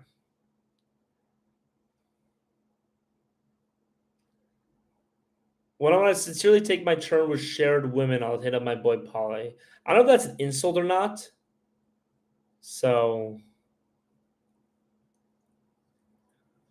where would you recommend for a first solo trip? If you're going to Asia, you go to Vietnam. If you're going to South America, we're going to do a little bit of a promo. Because I haven't done this for an hour. I'm going to be doing this like twice an hour, these promos. I haven't done these for like an hour now. But if you want to go to South America, everybody here, close your eyes for a second and imagine your ideal South American trip. Imagine the South American trip that you have always seen on TikTok. Imagine the South American trip that you have always wanted to have, right? In Cartagena, in Latin America, you're on a boat, right? You're probably on a boat. You're probably surrounded by hot women in bikinis. You're probably staying at a penthouse. You're probably taking ATVs through the jungle and going to all the coolest restaurants, right? That's probably what you're doing. Okay, guess what? You can do that. We have a group trip planned. A group trip planned. March 16th to the 22nd. 6 days. There's also a 4-day option, but there's 6 days in Cartagena, staying at a penthouse, going on a yacht, doing all the stuff you've always wanted to do in Colombia. And it is a one price. One price for everything.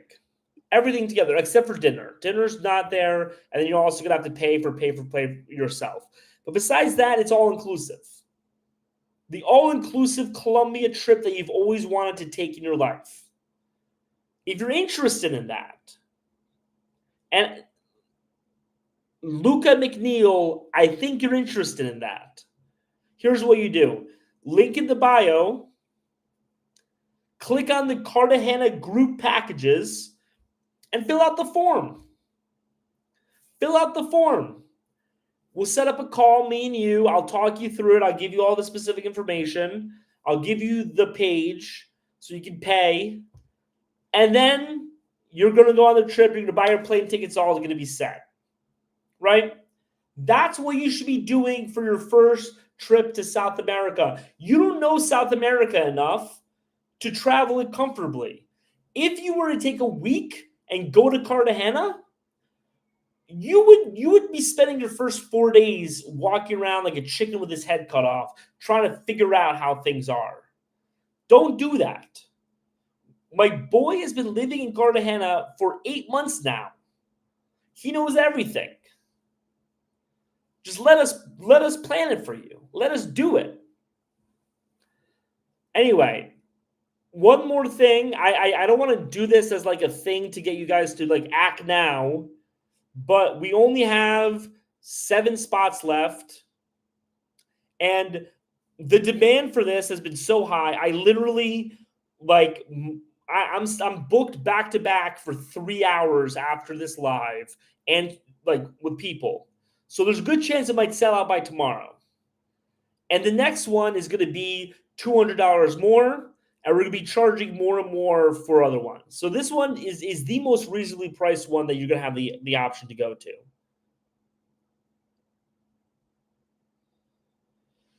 So we pay you for vacation advice. It's not for vacation advice. We book the room for you. You stay in the penthouse. Hey, Austin, how's it going? You stay in the penthouse.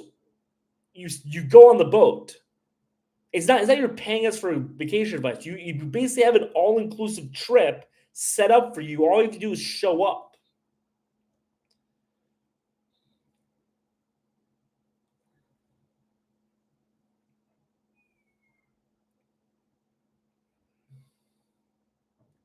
What about Colorado? I don't know, dude. Don't go to Colorado. What info about Brazil do you guys want? Waterfalls? What about Venezuela? Do not go to Venezuela. The fact that people keep on asking me if they should be going to Venezuela is all the reason why you guys should not be going on your first trip to Colombia by yourself. I just booked my spot on the March 6th day Cartagena tour. Bricks is coming. Gonna have a great time. I don't know any Spanish though. That's perfect. That's perfect because everybody on the tour, all the other dudes on the tour are going to be Americans. So you're going to be talking to other Americans. You'll be shown around. It's all included. It's all good. What are my thoughts on Thai women? Thai women are interested in you for your money. So if you want like a nice transactional relationship, like go out with a Thai woman, but it's very hard to actually like have a relationship with a Thai woman. I want travel advice about Sao Paulo if I spelled it correctly. No worries, dude. These two are a dream team. Spent 2 hours on a call with Paulie's buddy. He's probably tired. They're both tired. I can't believe you jumped on this call, man. If you just spent 2 hours on the phone. I spent like 10 minutes taking a dump earlier today. Anyway, how much is the Cartagena package? The 4-day is like $900. The 6-day is like $1,200. Anyway, fill out the form. Definitely watch your phone in Sao Paulo. My phone got stolen. I don't see any reason to go to Sao Paulo, to be honest with you. Like, I spent a day there. It makes no sense to me. Sao Paulo is just a Brazilian version of New York City. And because you already have New York City in America, why would you go to the Brazilian New York City when you can just go to the American New York City? Like, it just doesn't make sense to me to go to Brazil and not be by the beach. That just doesn't make sense to me. You know what I mean? It's like going to Japan and only eating McDonald's. It's like you should be eating sushi in Japan. Yeah, I mean, if you want to see it just to see it, 100%. Like if you want to check it off the list, then where should I go? Brasilia? Go to Rio de Janeiro. Yeah, dude, tell him to go to Rio. First of all, Rio is the most beautiful city on Brasilia for what? Yeah, nothing. I spent a month in Brasilia. There's nothing in Brasilia. Like, you guys. So here's my general piece of advice. Do not overthink your first trip. Do not overthink your first trip. Go to all the places that everyone says to go. Like for example, like me, like if I'm going to Argentina, I'm like going to some like, weird remote town, right? You shouldn't do that. If you're going to Argentina, you should go to Buenos Aires or like Mendoza. As Austin just said, there's a reason it's the most popular place, right? after you've been traveling, I mean, if you're a digital nomad, after you've been traveling for like 6 months to a year, or if you're like a traveler who like lives in America, after you've been on like 5, 10 trips, yeah, go to all these other places. Go to the places that no one's ever been. But for now, as Austin just said, there is a reason it's the most popular place.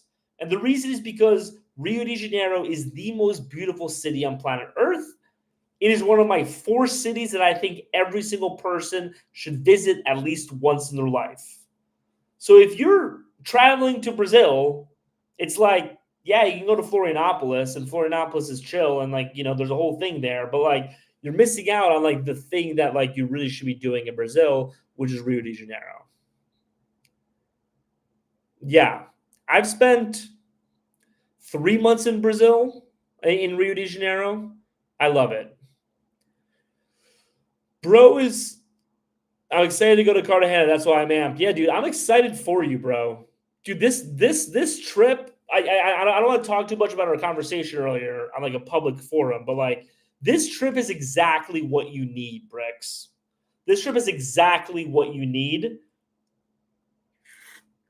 You're gonna be on your deathbed thinking about this trip as the moment your life changed for the better. And by the way, anyone on here, we don't have a lot of people on here now, but anyone on here who like, you know, if your life needs a change, if your life needs a change and you think travel is the way to do it, first of all, you're 100% correct. Travel will change your life for the positive, and anyone who tells you no is a jaded loser. Travel will solve all your problems, especially being a digital nomad. But you need that spark that kind of turns everything on its head. And this Cartagena trip, if you need that spark, this will be that spark.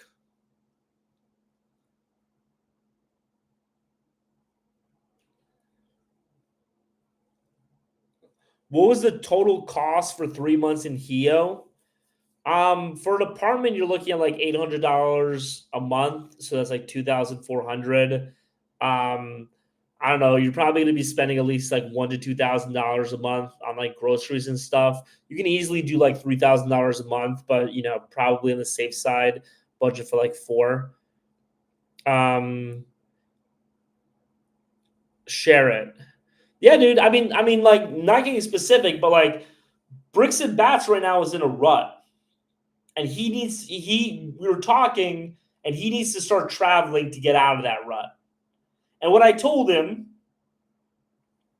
is, look, you can start traveling and like start traveling like normally, but the problem with that is that like you need like if you're over here and you want to be over here, you can like slowly move here, or you could go over here and then get back to homeostasis.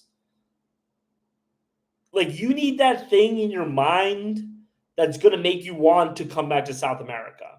And I promise that this group trip to Cartagena is going to be that thing that you're going to remember for the rest of your life. And so in like the biggest obstacle you have to going to South America, does anyone know what the biggest obstacle you have to becoming a digital nomad or traveling around the world? Put it in the chat. Put in the chat right now. I'm going to wait like 5 seconds. Put in the chat what you think the biggest obstacle is to you traveling around the world. And also throw a rose gift as well. Throw a rose gift if you think you know what it is. But definitely put your answer in the chat. I'm waiting. 5, 4, 3, 2, 1. Awesome. Thanks for the roses. I appreciate it. Thanks, John Calvin. I'm gonna read your response. And I'm gonna tell you what the answer is. Money, no. Work, no. Fear of uncertainty, kind of. Uncle Sam and tax laws, no. Money, it's not money. It's not even money. I can tell you, when I started traveling, I was so dead broke. It's actually a crazy story. I had an agency, and I was struggling for a few months, and then I hit an inflection point. And for like 2 or 3 weeks, I was making a shit ton of money for like a month. And I was like, okay, cool. Now's the time for me to go to Latin America. I've always wanted to do this. Let me book my flight. Right when I booked my flight, the day after, the bottom fell out. I literally went from making a ton of money to no money within like a day or two. And so, I mean, it's kind of complicated why. I'm just oversimplifying the story. But I literally went from making a lot of money to no money in like a day or two. And I was like scared shitless when I went to South America. I had this agency that used to be working well. I lost a bunch of big clients. It all sucked. But I went on the flight anyway, and I figured it out. Because you can figure it out. It's actually a lot easier to figure it out in Latin America because it's a lot cheaper. As long as you kind of have that beginning of like how to get an agency of like, as long as you start earning a little bit of money online, you can earn more and figure it out. So no, it's actually not money. The biggest obstacle to you traveling around the world is yourself. That's the biggest obstacle. It is you looking in a mirror and saying, I don't think I can do this. It is you looking in the mirror and giving yourself all of the excuses that you have given yourself for the past 5-10 years. It's you looking in the mirror and believing those excuses. But even worse, it's you looking in the mirror and knowing there's a problem, knowing it's not getting solved, but believing that it's going to get solved anyway, even though you're not doing anything to solve it. That is the thing stopping you from both traveling around the world and also, more importantly, being happy. You need to believe in this in order to do it. You need to believe in it. You need to believe it on a primordial level. Because right now, you guys believe this in your head. I've given you all the evidence in all of my videos about how great it is to travel around the world and be a digital nomad, all this type of stuff. You believe it in your head, but you don't believe it in your heart.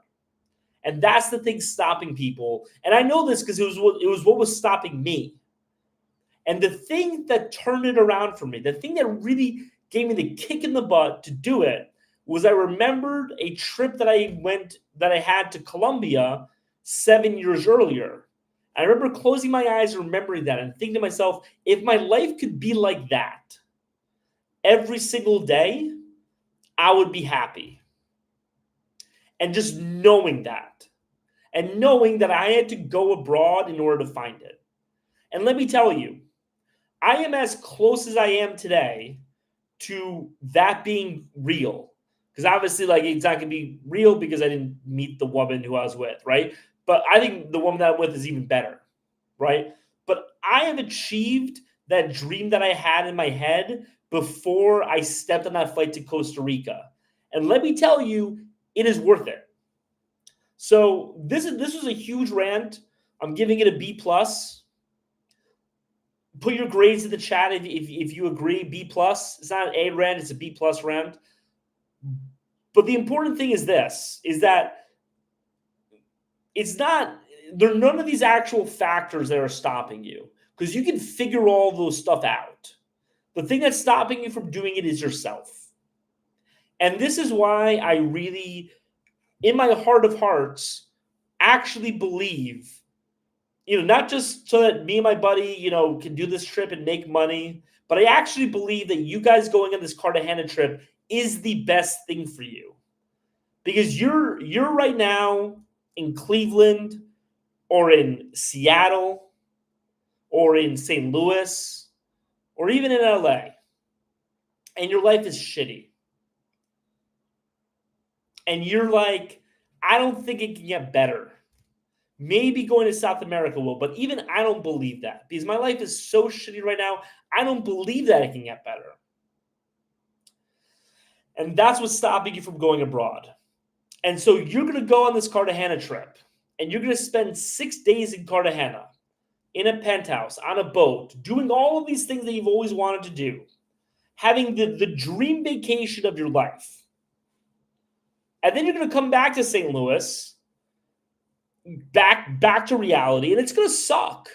It's going to suck to go from a private yacht in Cartagena with a boatload of girls in bikinis to Cleveland. That's a change. That's a whiplash. But that whiplash is going to be the thing that's going to propel you to make the changes in the future that you need in order to get the life that you want, that you need, and most importantly, the life that you deserve. And once you decide that you're going to make those changes, once you decide you're going to begin walking down that path, once you decide that nothing's going to stop you from getting to that destination, then you're unstoppable. And then a year later, 2 years later, 3 years later, it doesn't matter how much long later it's going to be, you're going to get there. And that's, again, what I wish I had heard when I was 23. I'm in a rut. Okay, so I just went on a huge rant. So let me go look at these. We might be cooked, chat. I'm ready. I'm in Georgia's mini Hollywood.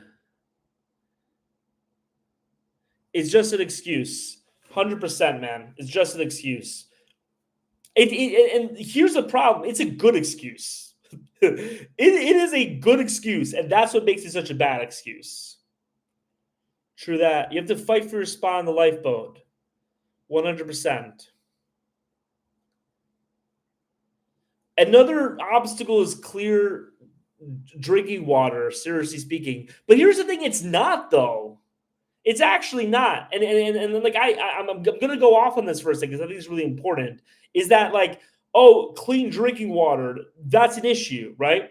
And like you're making up this thing as an issue in your mind. Let me tell you something. My first week in Latin America, I got poisoning from water. I had diarrhea for like 2 weeks. Do you know what I've been doing? I've just been buying bottles of water. Never had a problem with water ever again.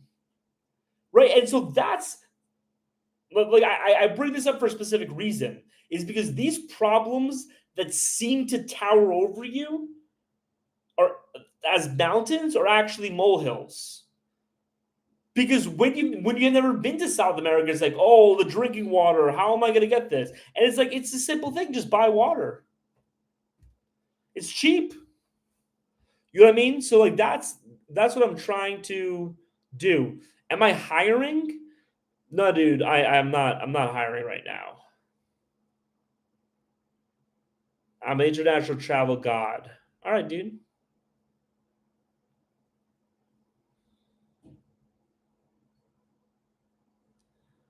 I gave the rant an A-. That's fair, dude.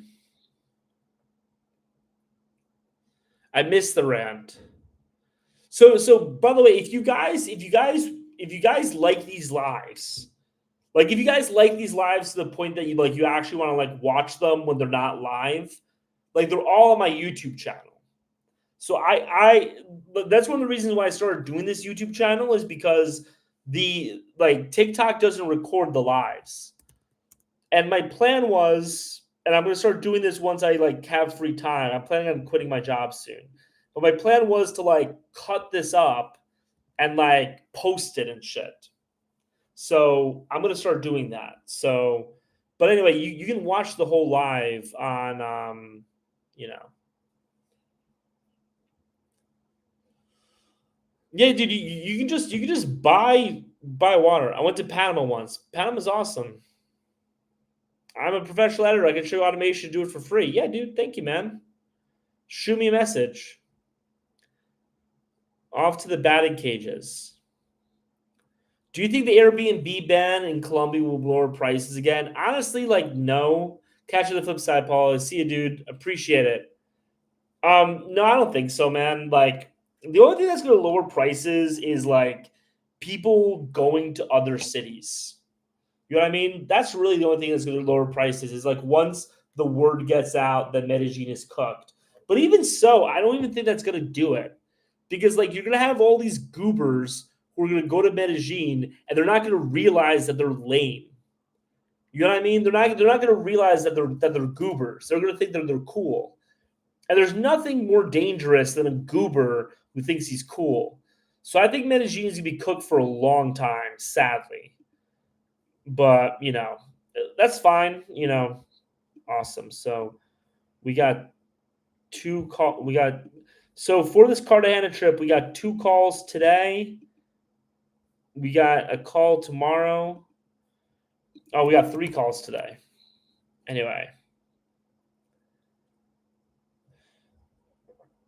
um, so here's the thing, Jordan. If you want to go somewhere that's dope, I don't know if you've heard, but we're doing a group trip to Cartagena. I'm not gonna do the whole rant, but you know, um, you should definitely go to the link in the bio and fill out a form so that you can come to the group trip. It's in Cartagena, staying at penthouse, all that stuff. Hell no. Okay. What about Ashion? What's Ashion? Ascion? I don't know what Ascion is. Anyway, let's see if there are any questions over here. Fear. Oh shit. Robert Romero, I apologize. Somebody put the answer in the YouTube comments.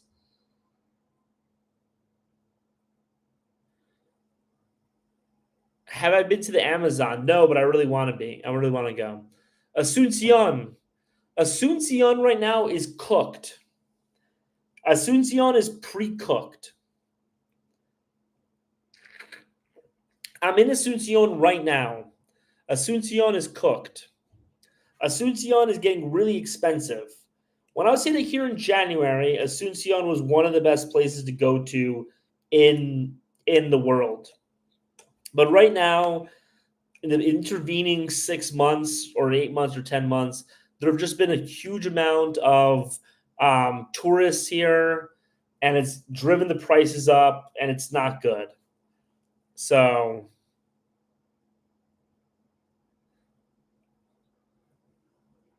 I want to see Paulie live from the Amazon. That's probably not going to happen for a while, but here's the thing. As a general point, um, once I get to do this full time, the content's gonna get so much better. It's gonna be such a better content once I'm able to do this full time. So, you know, hopefully it can be sooner rather than later. I really think that people are gonna really love these group packages. Politically, it looks like Bolivia's on the come up. Yeah, I think so too. I really wanted to go to Santa Cruz in January, but for complicated reasons, we're not going to be able to. But we're going to be in Cordoba, so me and John are going to be hanging out. Me and John are going to be doing like a bro trip to the wineries. You need to make a Discord in charge. I have a free Discord right now. You guys can join the Discord for free. What's the next Asuncion for Blue Eye Latinas? I don't really know. I don't know, man. Is the penthouse shared with the group? I don't like living with strangers. Yeah, it's a giant penthouse with like 10 rooms. So you're going to be partying together. Dude, it's 6 days. You guys are going to be with each other for 6 days. It's not like you're living there. Like you're on a vacation. You know what I mean? And trust me, you're gonna want to be living with first of all these people are trustworthy, right? It's not like you're living with locals, right? But you're definitely gonna want to live with these guys because you're gonna be out partying all night. Like you're there to party and have a good time. When have been the best parties of your life? When you were like in college, right? When like you were all like in dorms next to each other.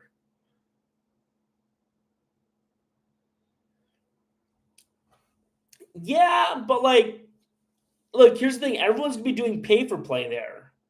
You know what I mean? So it's not like there's not gonna be any, No one's gonna be looking down on anybody for doing pay to play in Cartagena. Literally, everyone's gonna be doing it. So don't feel bad about it.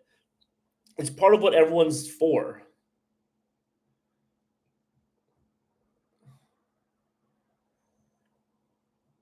What if you don't drink much? I mean, you can still have a good time if you don't drink, though, right?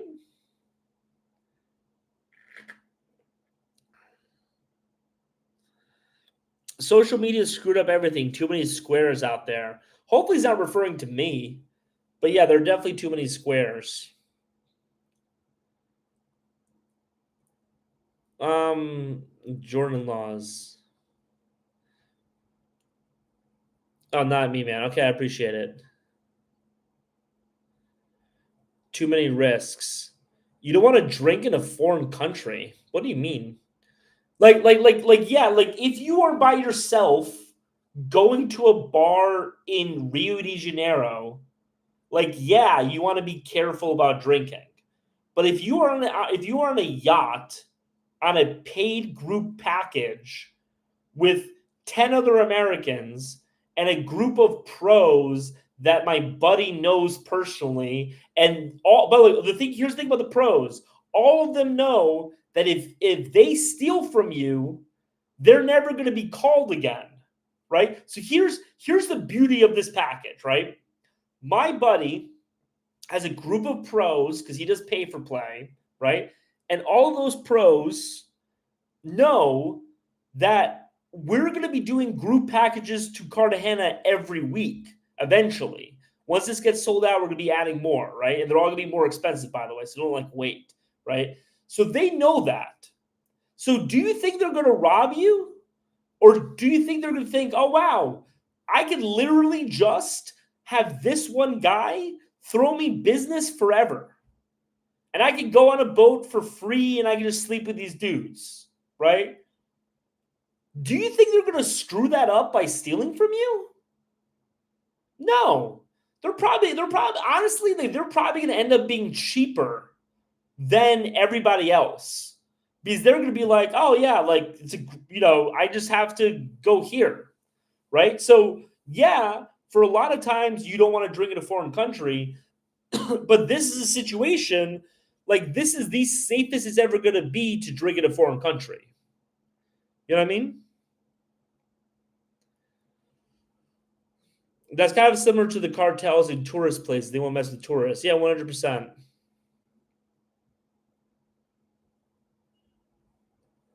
Or limited sex. I don't know.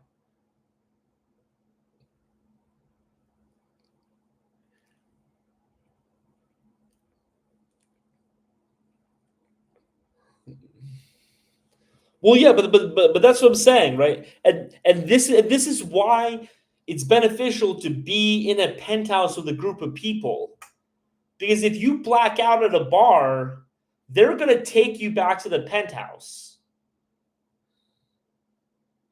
You know what I mean? They're not really off limits in most places. There are a lot of places that's gonna scam tourists. But anyway, that's the whole point of this. That's the whole reason why I'm pushing this is because if you want to have a crazy party in Colombia, this is honestly your best option to have the crazy party you've always wanted in Colombia. So fill out the form. So I have, as I said, I have like 3 hours of back-to-back meetings with people who want to sign up for the group trip. So I'm gonna have to dip soon. It's starting in half an hour. I've been doing this live for 2.5 hours now. I gotta piss. So we're gonna start wrapping it up soon. If you guys have any questions, any final questions, let me know. It usually takes me like 10, 15 minutes to sign off. So, you know, I don't look like a, oh yeah, no, that's true about getting kidnapped. I don't look like a tourist, but my clothes probably would. Here's the thing, man. Like people don't realize this. Like, there's so many people who will like go to Latin America and be like, "What are you talking about? I'm brown." And it's like, no, you're American. People can tell that you're American. People can tell that you're American very easily. And it's the way that you carry yourself, it's the way that you walk, it's your hand movements, it's your Subbed. I'm interested in the trip. Awesome. Robert Romero, go to the link in the bio, click the link in the bio, and fill out the form. But anyway, people can tell that you are an American. People think that if you're brown, you'll go to another country. I talk to a lot of Latinos who will go to other countries thinking, I'm Latino, I speak Spanish. Doesn't matter. They know in a second that you're an American. So here's how much they know that you're an American. My family's from this city in Poland called Wrocław. My family's been living in Wrocław for thousands of years. Legitimately thousands of years. I spent a lot of my childhood in Wrocław. I speak Polish. My entire family is genetically Polish. There is an alternate universe where I grew up in Wrocław. Like if my if 1980 to today had played out 100 times, like 55 to 60 of those times, I would be born and raised in Wrocław, right? Even me, with all of that happening and speaking fluent Polish, I will go to restaurants in Wrocław. I'll start speaking Polish. And they'd be like, nah, just speak English. Because they can tell that you're an American. Oh, you're a Polak. That's interesting. About my country officially crowning Christ. I don't know what that means. YouTube channel. YouTube channel is the link in the bio. What's this package I'm talking about? Happy you asked. I'm going to make this one short because I've been pushing this a lot. But basically, we have a group trip package in we have a group trip package in Brazil. I mean, in Colombia, in Cartagena, 6 days, penthouse, yacht, ATVs, everything you want to do in Colombia. If you are interested in that, click the link in the bio, set up a call with me, and we'll talk about it. You look Nordic Viking, not Polish. So that's actually funny. Is that like Polish people are basically short and fat Norwegians. You look Nordic, not Polish. Did they say you have an accent? I'm down 100%. If you're down, go to the link in my bio. I put my link tree in there in my YouTube. So go to the link tree, click on it, do all that type of stuff, and you'll find it. Passport Paulie. I'm going to the website right now. 3 more links. There's a link tree in there. Go do it. Anyway, no, they didn't say it in an accent. It's just the way that I carry myself is very American. I do the founder for Passport Bros. I don't know what that means, that you do the founder. Like you and the founder like sleep together?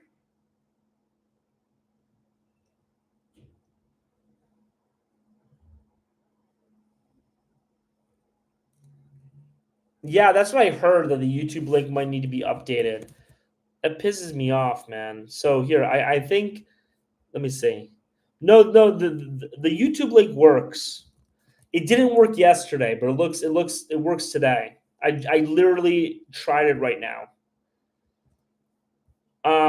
Anyway, so somebody asked me about the Peruvian girl thing. It's funny because like I literally, like, the first words out of my mouth are like, why Peruvian girls are so ugly. And then literally right after that, I said they're not actually ugly. Like, Peruvian girls aren't actually ugly. It's just that is what the rest of Latin America says about Peruvian girls. So that's why I framed it that way. But like, there are definitely a lot of hot girls there.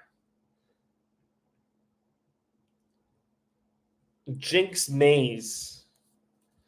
Yeah, no, it wasn't working yesterday. It definitely works today. I literally just tried it. Yeah, dude, she's hot. But again, that's not what people think of when they think of Peruvian girls. Can someone else try? Can someone try the um the YouTube link and just see if it works.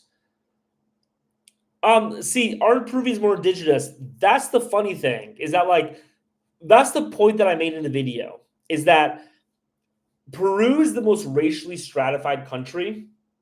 And so the reason why people think Peruvian women are ugly is because there are a lot of women that are just indigenous, and Latin America is very like racist like that. And so that's why they say that. But there are a lot of European Peruvian women. There are a lot of Chinese European Peruvian women. There are some mixed women, which is great. Justin Lima Miraflores is not in the Highlands. Yeah, I mean, I'm not again. It was a joke to get people to watch the video. But yeah, in the highlands and the jungle. I love when people use the word highlands. It sounds very like medieval. Like in the highlands.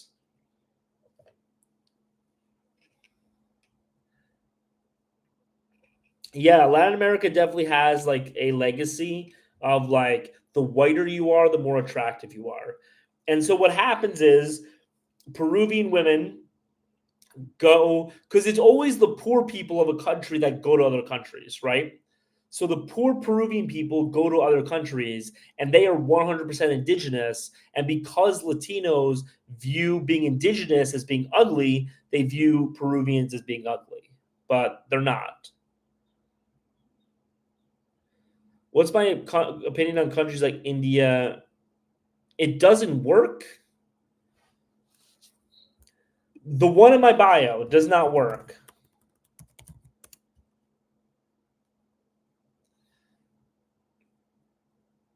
I love India. Here, let me see this.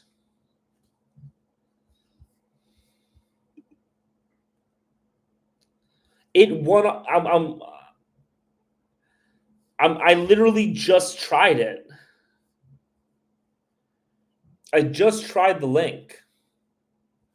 You know what I'm going to do? How about this? I'll make it even easier. You can just link your YouTube, so I'll just do that. I'll just link the YouTube. Yeah, dude, I love India. India's the best. So like here's the thing. Like I try not to even though I try to like be honest, I also try not to be rude. You're on a PC, yeah, I think that's it. Vilnius and Riga. No, dude, it's India slop. Uh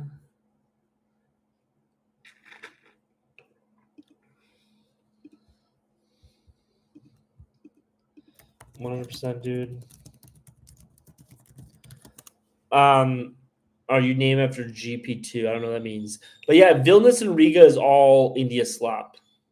You heard that because it's all Indian accounts posting that to get other Indian dudes to go there. It's an engagement thing in order to be able to like make money off of Instagram. Um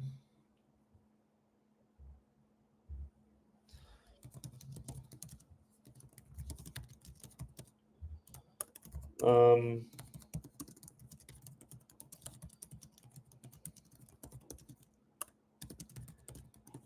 Anyway, awesome. John Paul. No, I was named after Paul McCartney, actually. Just try the link in your TikTok link tree. It works. 100%. I don't know, man. I'll figure it out. We'll get it done. Awesome. Anyway, I hate India, man. Indians will try to gaslight you. Indians will try to gaslight you and convince you, um, and try to convince you that India is a nice country. And then you're like, if it's so nice, why are you living?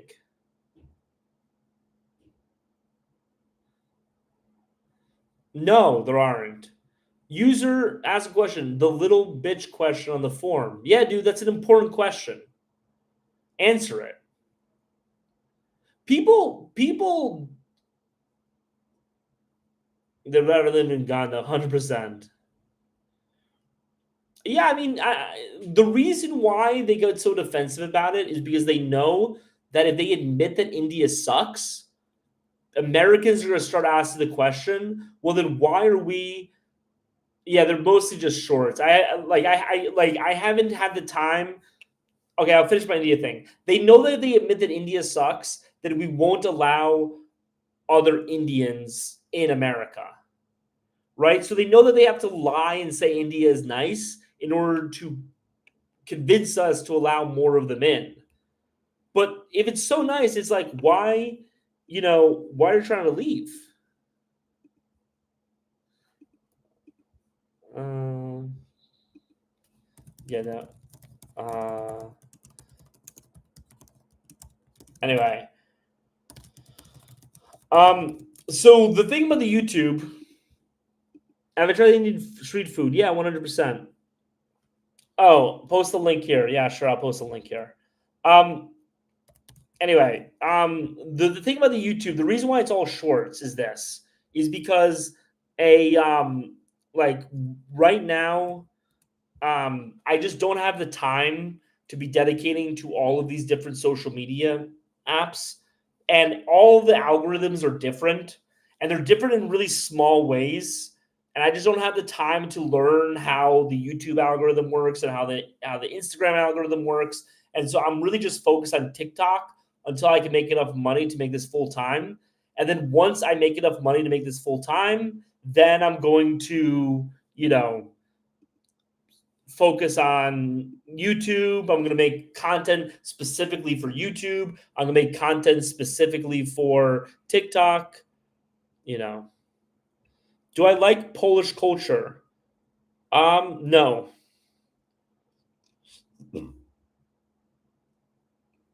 No, I don't. That's why I married a Latina. Anyway, we're wrapping up. We're wrapping up in the next like 5-10 minutes. So let me know if you guys have any more questions. Any final questions?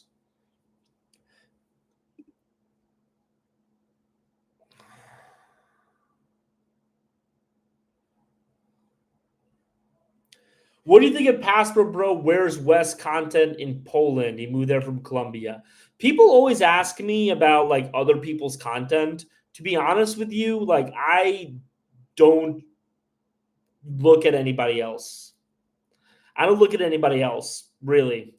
There are a few people who are like personal friends of mine whose content I look at literally because they are friends of mine and I met them through TikTok, but like they're like friends. Those are people. Um, yeah, no, somebody says we'll probably blow up just doing cost of living, how I met my wife. But you have to structure those videos in a certain way. And I don't know how to do that yet. So I have to learn how to do that. And that takes time, which I don't have. But anyway, I don't follow any other TikTokers, to be honest with you, except for my friends. Yeah, we have future plans to go, but they're not like set in stone. Do I think Wales and Scotland are better than England? I think they're all terrible. Don't go to any of them. Um, Best app for travel to Brazil? I don't really know. Why don't you like your own culture? Well, so first of all, like I don't consider Polish culture my culture. I'm an American. I was born in America. I was raised in America. I am an American. So Polish culture is not my culture. It's somebody else's culture. I'm happy for them. I'm happy that they have their culture, but it's not my culture. I'm an American. Even if I'm living abroad, I'm an American for the rest of my goddamn life. I love America. That being said, like, why do I not like my ancestry, my all that type of stuff? Polish people are just very cold. They're very materialistic, and they're just not very warm. It's funny because like there's all this like I made a video that still gets views weirdly because there's so many people who argue about it about like the worldwide Latino belt, and people think that like Polish people are like European Latinos because literally people are so fucking TikTok brained that they don't understand actual differences in culture. Let me tell you, my wife is a Latina. My wife had spent her entire life in Latin America, her entire life. Okay. Then she went to Poland. The only country that she went to between Latin America and Poland was France for like 3 days, right? So she had a pure distilled look in the difference between Latin America and Poland. And for her, they could not be more different culturally. They could not be more different culturally. So, people in Latin America are warm. They love you. They love each other. People are not like that in Poland, and I just don't like that. Would you have ever slept with a white, black, Asian, Indian, Arab, Latina? That's a weird thing. Okay.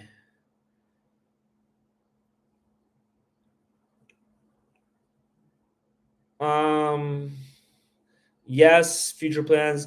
Think about the hype about Poland. It's a bunch of lies, but I don't really have time to get into that right now. How is Cabo for a boys' trip? How is Cabo for a boys' trip? Okay. Let me tell you something. You can go to Cabo. You can overpay for your hotel. You can hang out with a bunch of other white people. But Cabo is just America and Latin America. It's not really traveling. Here's what you do if you want to go to Cabo. One's in the chat if you can guess what I'm going to say. Everyone guess what I say. Put some guesses in here. Throw some roses in the chat too if you think you know. Anyway, here's what I'm saying. So we have the group trip, but we also are going to be planning specific trips for people.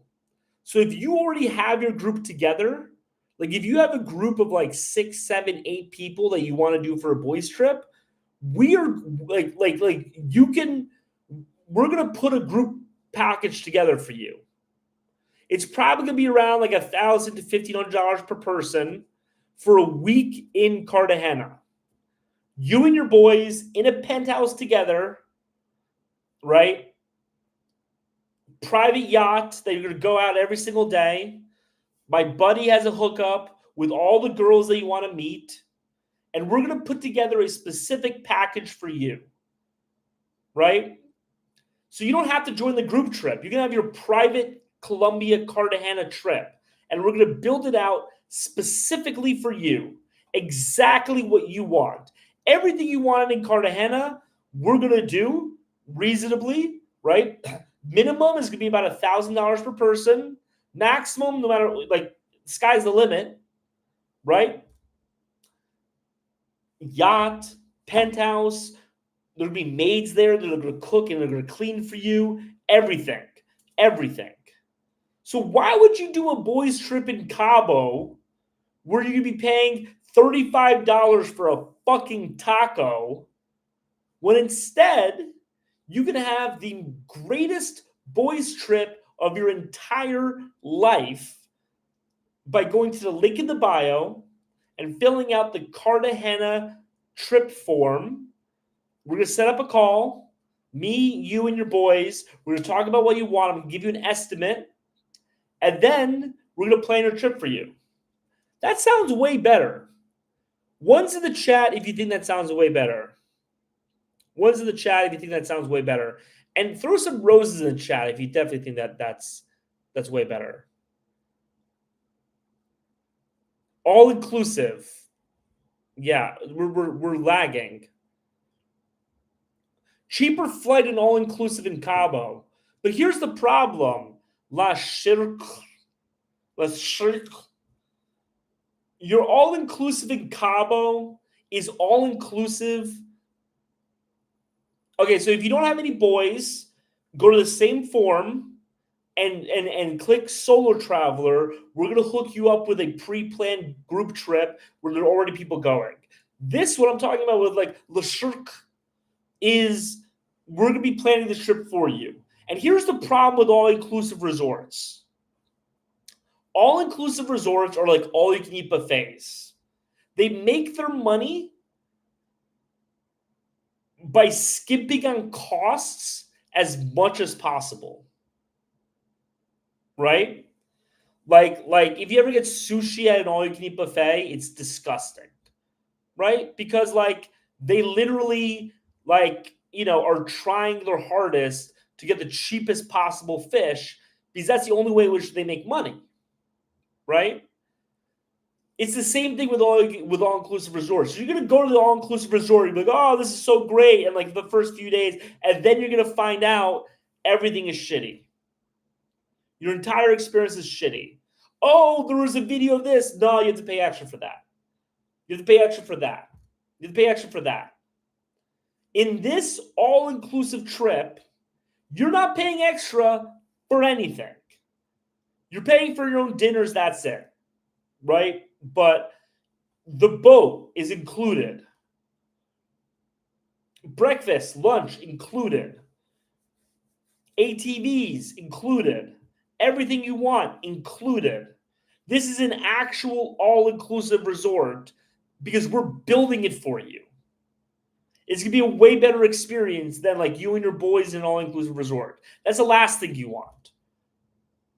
What do you mean? You want to join an all-inclusive resort to be around a bunch of other people in an all-inclusive resort? Or do you want to be in a private penthouse? Anyway, medium wave. Put Solo Traveler in, and I'll set up some time with you. Yo, Colombian Odyssey. I'm literally jumping off in like 2 minutes.